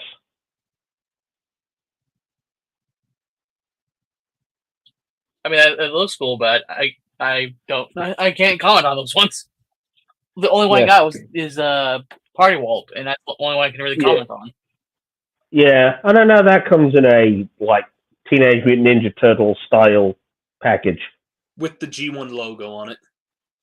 Yeah, I say, if I recall it was more of like a bubble. Yeah, it's basically in the style of a Teenage Mutant. Party Wallop comes in the style of a Teenage Mutant Ninja Turtles action figure. Which I think is really awesome.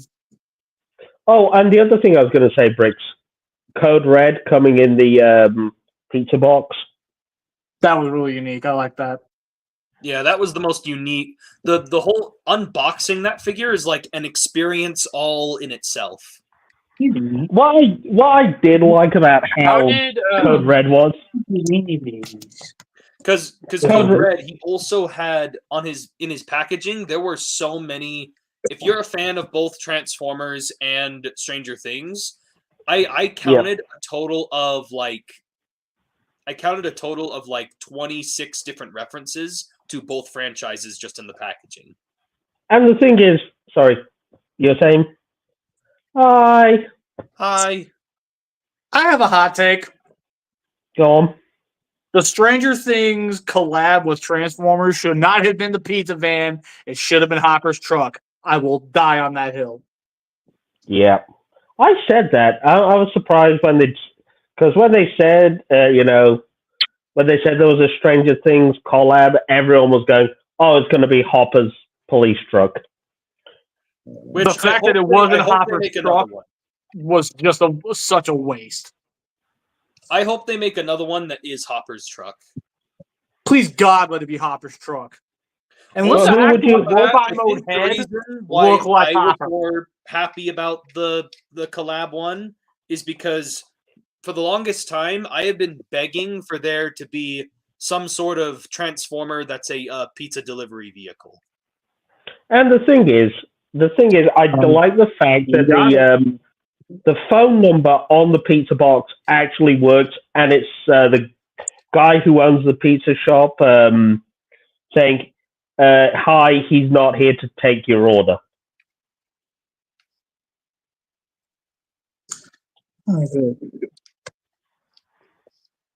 You know, that's And one the thing I'm thing- already going to be dreading about for each in later on.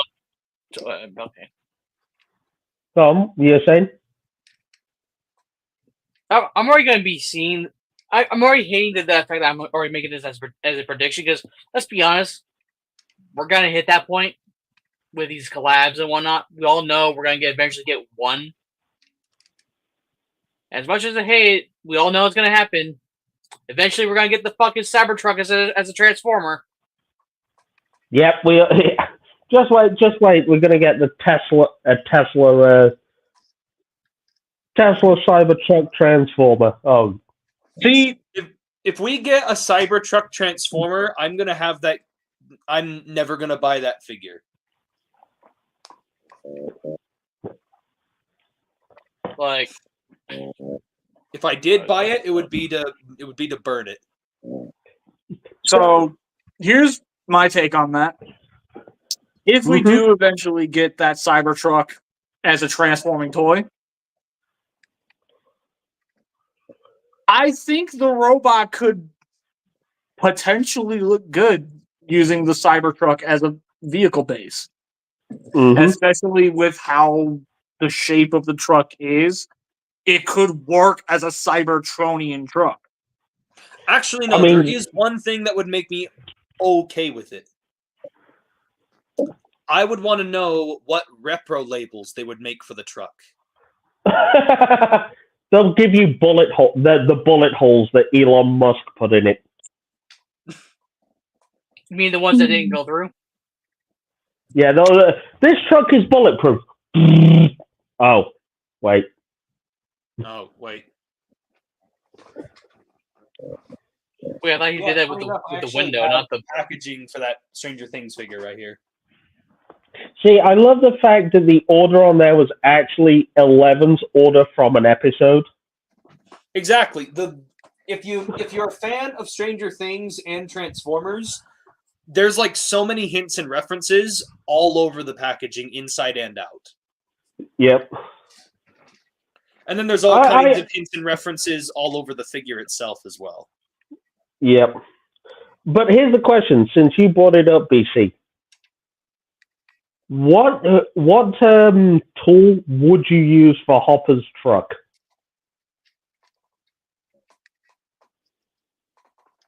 For Hopper's truck, If you're going to use a figure as a base, who's there's only one that would work, and it's entirely because of just how easy it would be.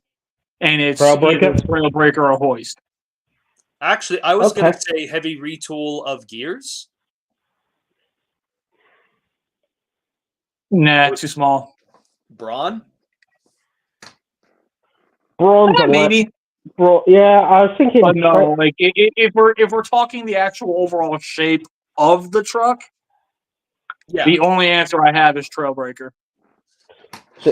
Okay, so you think a retool of Trailbreaker into Hopper's truck? Yeah, it would be a very heavy retool of Trailbreaker, and honestly, I'd kind of be okay with that for one sole reason. I can 100% see them basing the robot off of Hopper himself, and if there's anything that Mike always made fun of Hopper for, it was having a fucking gut. Yeah, so you think they could do the beer belly? Yeah, if they That use is the assuming that they're Trailbreaker not mold, making an he original will have the robot gut. like this one was. Yeah, Because this one did kind of have the robot mode. The robot mode of this one has attributes from multiple different characters throughout the show. yeah. Isn't he sort of modeled on Al? I think his name is the guy that owns the pizza shop. No, actually. Ah, It's Wasn't not his modeled name? after anyone in particular. They just kind of made up the robot mode, and the only thing that's a reference to any particular character on him, his head sculpt is wearing the goggles thing that 11 would always wear, and his head has those little wires that they would put on her head when they were testing her like telekinesis. right. Okay. By the way, the fact that those wires are on his head implies that this character has telekinetic powers. Yeah, But of nice. course, we don't have a comic book or comic series that shows this character interacting with anyone.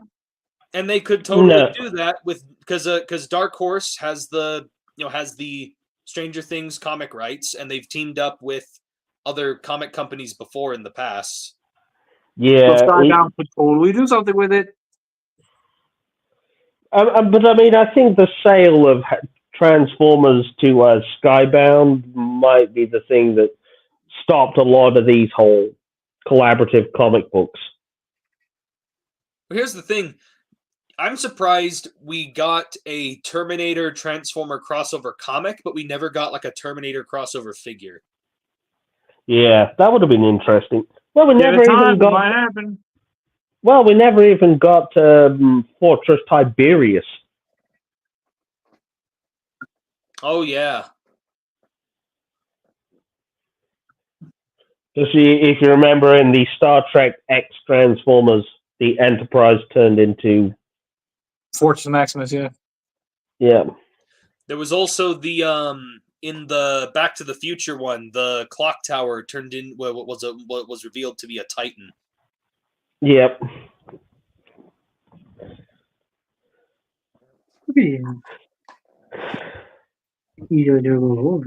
I had a cloud in mind, but I was trying to find the right figure for it, but I don't know if I'm going after the right one or if I'm chasing fucking ducks right now.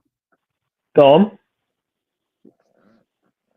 I think it was a Leader One figure. Basically, it basically looked like a motorcycle with wheels, essentially. My point being, we could turn that one into a Tron figure. I knew you were going to say that. Yeah, I can see it. I definitely do see it. Because there's this one specific I saw that was like, if they do it right, they could turn that into like a Tron character, turning it into a light cycle. Because there was one I recall seeing somewhere recently that looked like that. You might be thinking of the Thrilling 30 Chromia. Yeah. Maybe? I have no idea anymore. I was thinking of Bumblebee movie RC and her alt mode. That could be it too. Yeah. You know, it'd be an easy retool, but can we just get Cogman retooled into James Bond? So, I have something that I want to say, and it's in regards to the Transformers Cross Universal Monsters. crossover. There is one that I want them to do. Well, That that Frankenstein. I'm going to state it right here. Yes. If this does get announced and it is real, it has to be 100% real. It cannot just be some random listing, and it cannot be a what if idea. This has to be 100% real. My favorite of the Universal monsters is the Wolfman. The only one I could think of that I want to see them do a crossover figure specifically of Wolfman. Do you know what? I would love to see them do that with Fangry as the base. I thought they would have done Weird Wolf as the base. Because Yeah, it would go but from with robot to wolf. And to further sell this for you guys, here's where I stand. The moment they announce a Wolfman is coming for that crossover line, I will willingly, even if I have to pay aftermarket pricing, go back and buy Draculus and Frankentron. Yep. Frankentron was really good, by the way. I saw your review. I saw how much you liked it. Draculus, I got that one. That was cool. Cool design, cool reuse of Mind Wipe.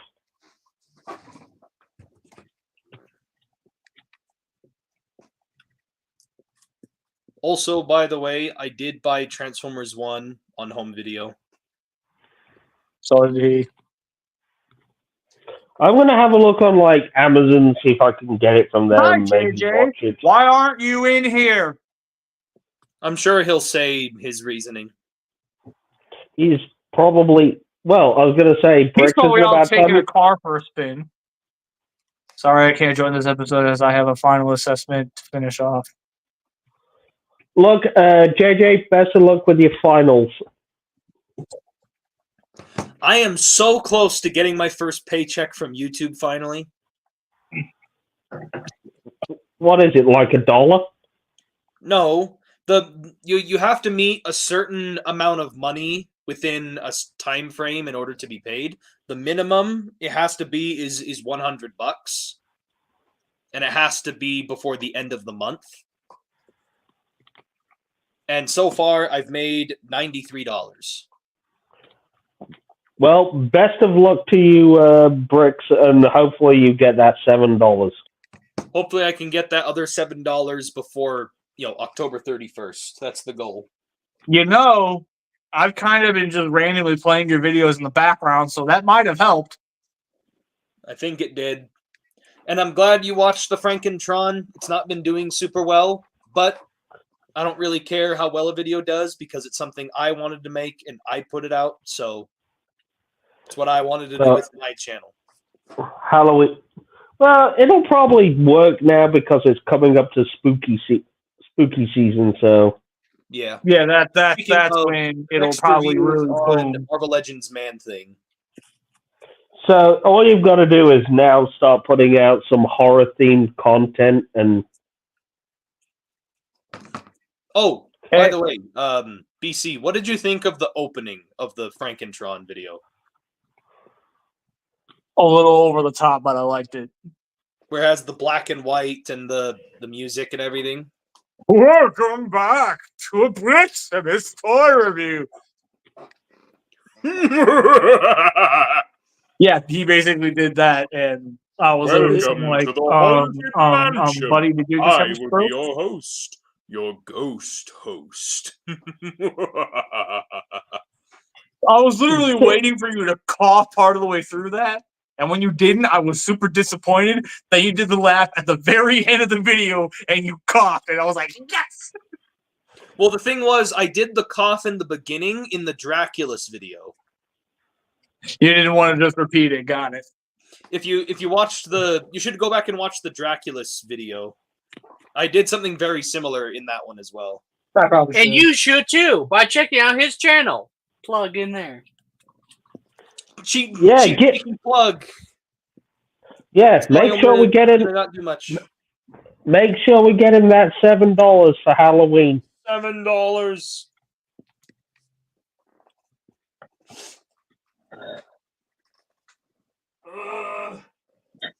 And here he is with Optimus Prime. Optimus Prime. Optimus Prime. Optimus Prime. Do you know how long it took me to make those comparisons? Ridiculously long. Well, at the end of the day, It took me, because what BC's referring to, in both my Studio Series 86 Optimus review and my Transformers 1 Optimus review, I felt the need to compare him with every Optimus I have, and even then I forgot like one or two. But I literally transformed all of them from robot and vehicle mode in every single comparison. well, It's a nightmare. And I was in gonna- between takes, that means in between takes, I had to transform every single individual figure, over again to get the comparisons. yeah. Don't worry, I'm just going to stick with my Earthrise that I just got on a And payday I deal. probably own I can't remember how much it was when I count. I think I have like 26 Optimus Primes. Wow. Because a lot of them range from Masterpiece, Core Class, Deluxe, Leader, another Leader. Like, you know what I mean? They all range from different.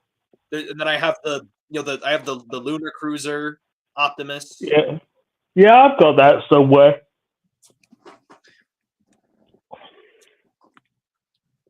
Just Optimus Prime's cool, Which it's weird because the only other character I have just as many figures of is Starscream, but it's weird because Starscream isn't really one of my favorite characters. He's in the top 10, but he's not in the top 5, which shouldn't necessarily warrant him having as many figures as Optimus, but for some reason, every time a new Starscream figure gets announced or comes out, I'm like, oh, hey, that looks kind of cool. I should buy it. Hey, that looks kind of cool. I should buy it. And then I just somehow manage get like 19 Starscreams. All right. Yeah, well, Starscream. Doing it on purpose. Well, let's go ahead and do a fun little thing. What is a character from Transformers 1 that you want to see a toy of that doesn't already have one? And no, by all means, this is not spoilers.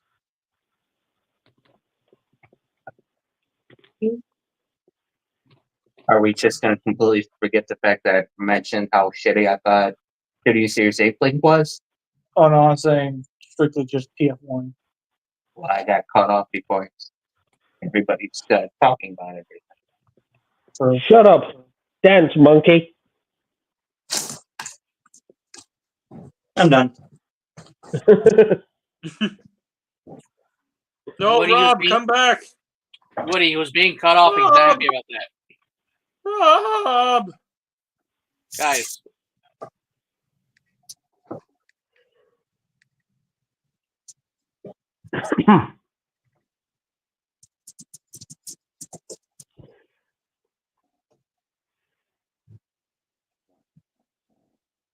as soon as he's back, he's beating the floor.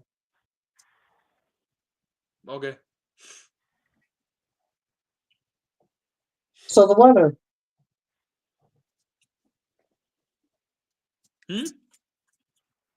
So the weather. Yeah. yeah, it's great. It's cold here.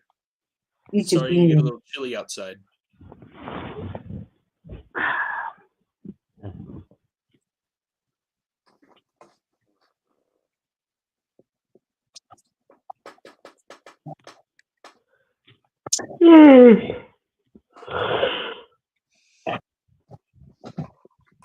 all right. Everybody, shut the fuck up. Okay. So here's why I think Studio Series 8 Blink looks like shit. Monkey mode, just a new head, new arms. Robot mode, new arms, more accurate Optimus Primal head. Why bother? I mean, why bother doing it? That and 8 Blink is supposed to be bigger than Primal, and they're the same class size. Why? Just why? I have no answer for you on that one. To be fair, you did miss that they did change his shoulder pads. Like I said, new arms in general. I'm sorry, but I was so hyped for seeing what that figure looked like, and now seeing it in person, like, I'm sticking with the YOLO Park Ape Link figure that I'm getting. That's gonna be my Ape Link, sorry.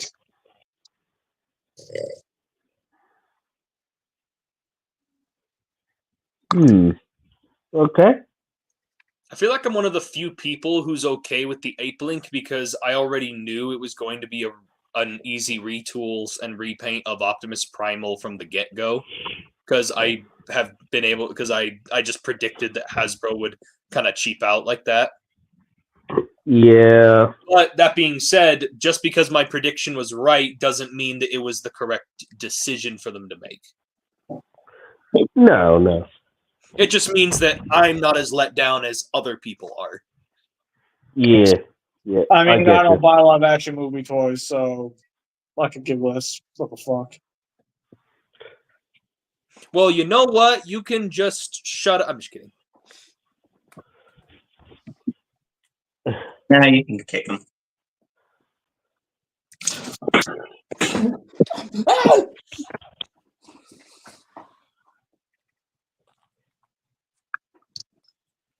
Hey, Savage, does that look familiar? Oh, look, it's Aladar.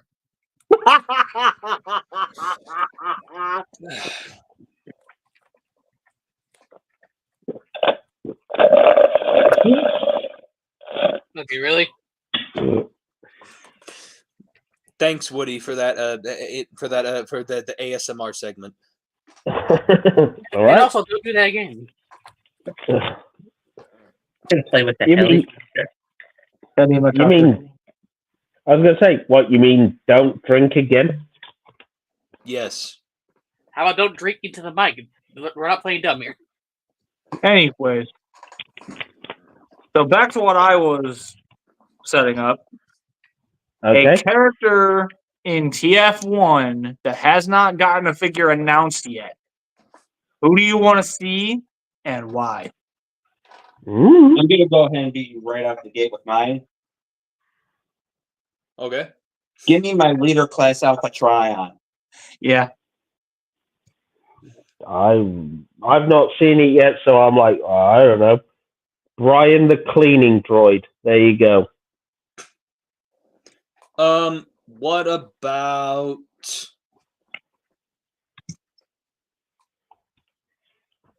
Honestly, it's pretty much just Soundwave, Shockwave, and Starscream. Would you make them the same as the others, a deluxe, or would you give them a bigger scale? Well, I mean, for the sake of scale, I'd probably make them deluxes, but like a little bit bigger deluxes, if that makes sense. Like kind of like how Hoist scaled with other deluxe figures in his wave. Okay. You know, where they're like a little bit of a bigger deluxe. Okay, fair. I mean, yeah.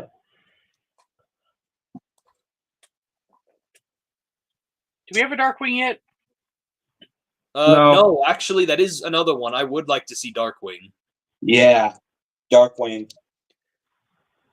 Oh, actually, no. There is one that I have thought about that I'm like that. I really want to see how Hasbro is going to tackle that figure.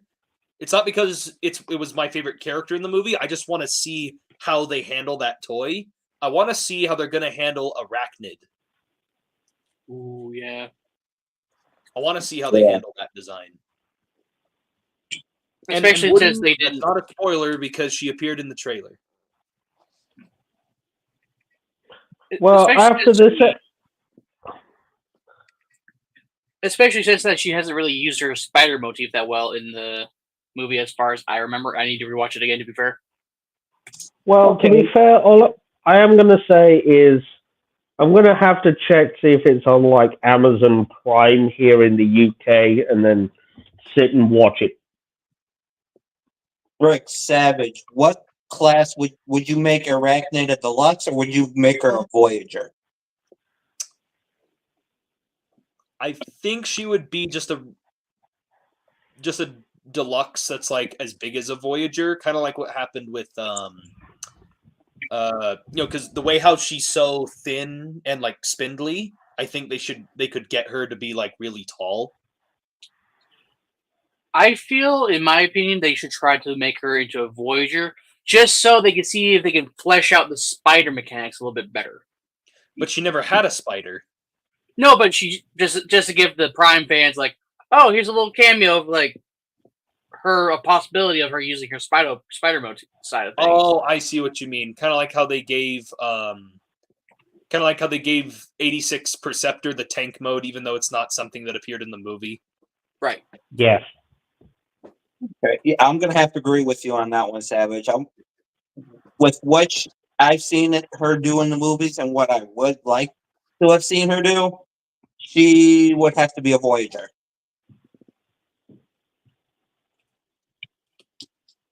I just hope they include some like extra accessories with her, because I'm just worried about her being all thin and like spindly and such, and I don't want to make it seem like the Voyager seems too small that way. But again, that's just me. I think I'd be fine if she was a Voyager, because then size-wise she'd be correct, because she was ridiculously tall. But she was also not that much taller than Alita was. She just had more kibble than Alita did. I mean, I guess that's true. Wasn't she also kind of roughly the same size as Sentinel Prime? Or no? Yeah, I think that was just because I think she just had high heels.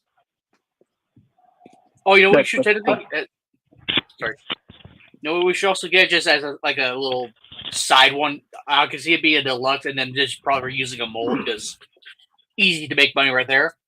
Give us a one of the Viacons. Give us like either a black one or a gold one because they had both in that movie.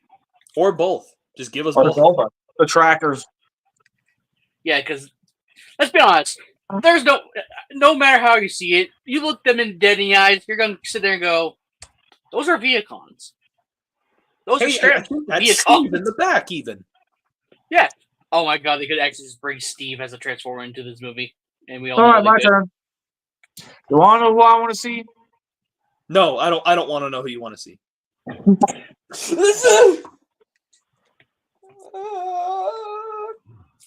So I want to see I want to see what Transformers 1 Studio Series does with a secret mold.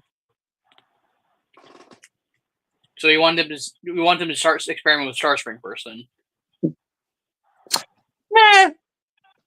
I want them to throw us for a loop and give us Thundercracker first for a change. No, Skywarp. No, Thundercracker.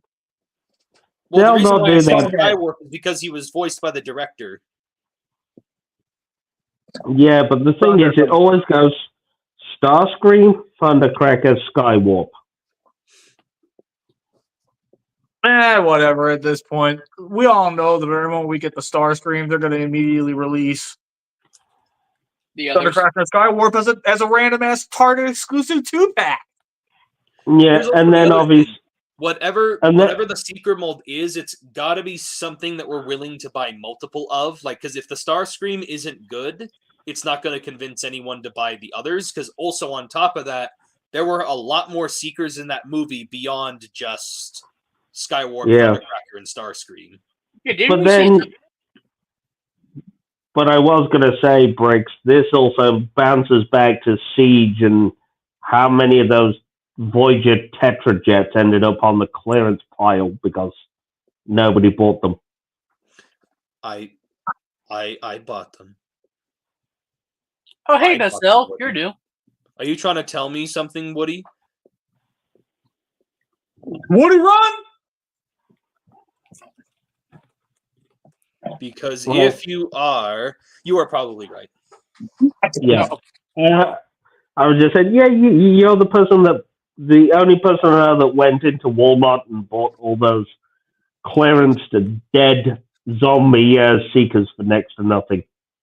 I have Starscream, Thundercracker, Skywarp. I bought the Rainmakers 3-pack. I have Shattered Glass Starscream, sadly.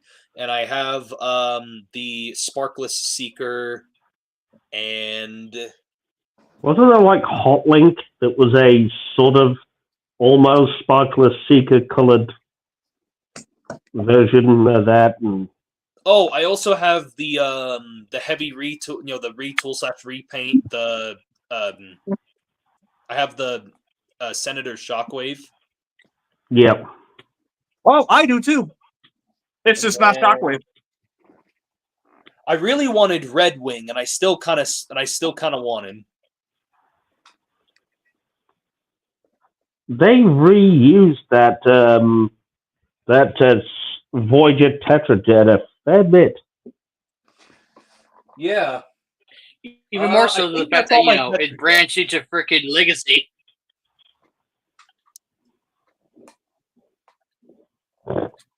Good one, Savage.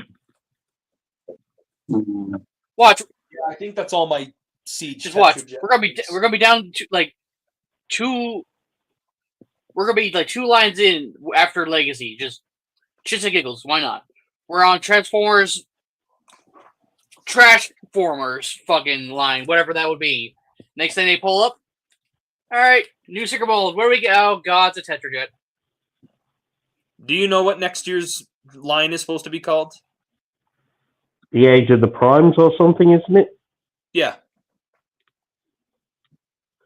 But Briggs, I've already annoyed BC by saying, we're supposed to be getting a Walmart Retro Sea Spray. Watch them bring back the Legends class Titans Return mold just to spite him. I just want to talk to him. I just want to talk to him. I just want to talk to him. As much as I wouldn't like that, as much as I wouldn't like them to just reuse the old Titans Return mold, I do want a new deluxe-sized, sea spray. I do have a very nostalgic soft spot for the Titans Return sea spray. Oh, Ned.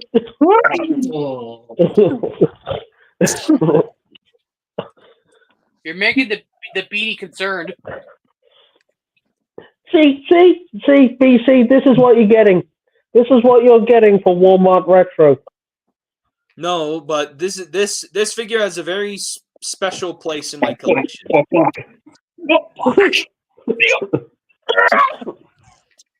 I mean, it looks good in my opinion because I don't know what the hate for it is, but okay. BC was adamant that because we've seen the Walmart Retros and they are basically Netflix B and the GoBots gears, and now he thinks that the Walmart Sea Spray, the Retro Sea Spray, is going to be an all new tool. Yeah. Why would it not be? And I said, watch them just bring back Titans Return Sea Spray just to spite everybody.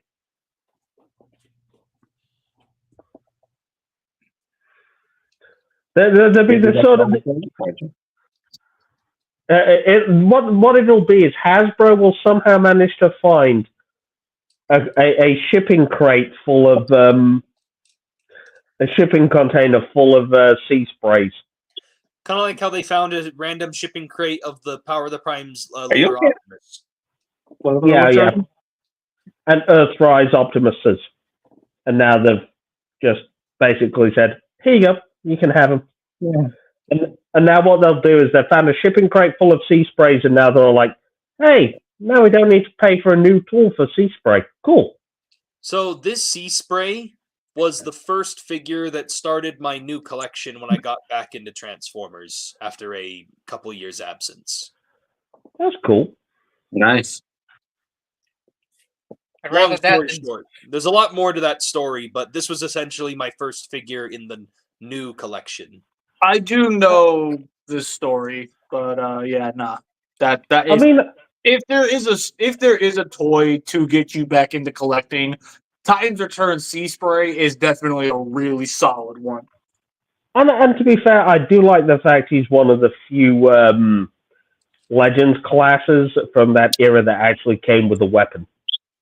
I know, and on top of that, Even though it's literally just when I first got this figure, I immediately recognized who it was. Even after taking a couple of years absence from Transformers, I still knew this guy by name. Sea Spray. Because I even forgot characters like Misfire, Hunger, like some of the more obscure characters that aren't part of your... I even forgot the names of Hoist and Grapple. Like, I took that long of an absence from Transformers, but I still remembered Sea Spray. And I still remembered from the cartoon, from watching it, Yeah,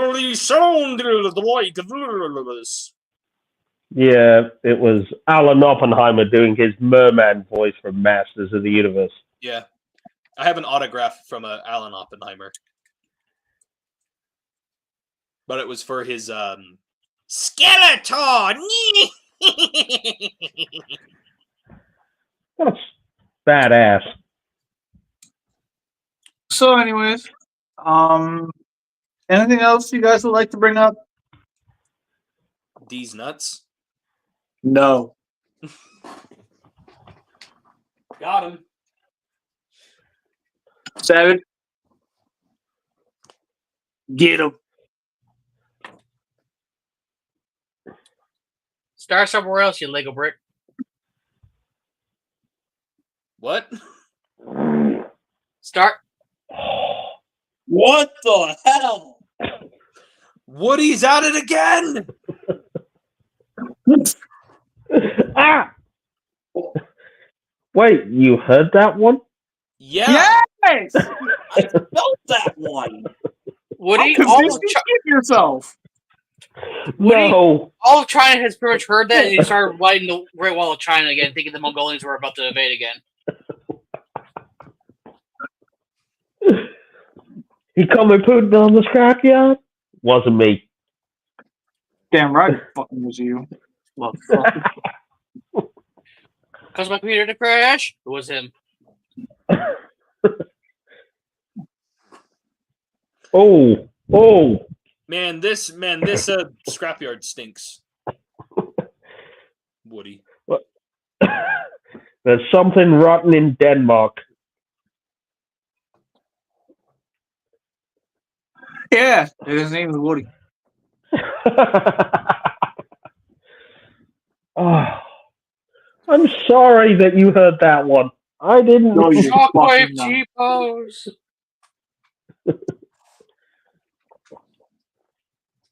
Helicopter.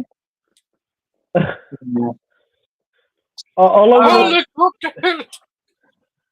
yeah, but the thing is, Savage, have you got Rock? By the way, did you guys hear about them reissuing? Rock!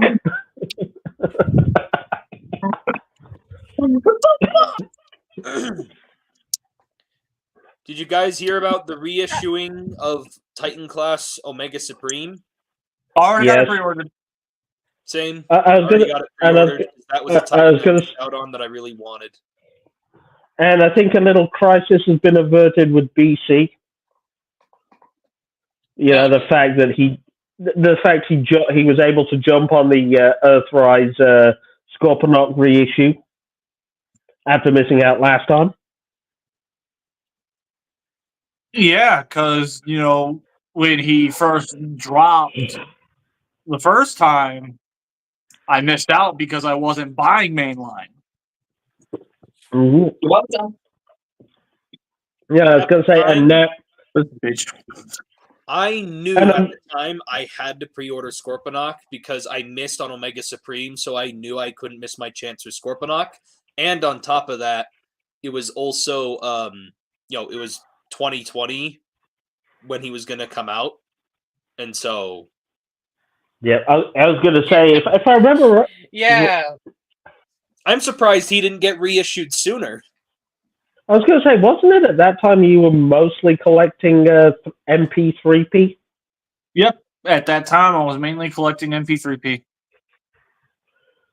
And then all of a sudden, Earthrise Scorponok comes out and says, "Yeah, I'm probably sure Fans Toys will probably release an MP scale Scorponok. I'll be fine." I think it's funny. I love how Hasbro keeps on reissuing some of these figures that go for high prices on the aftermarket, and then Hasbro just keeps doing this to the aftermarket, like eBay, just like.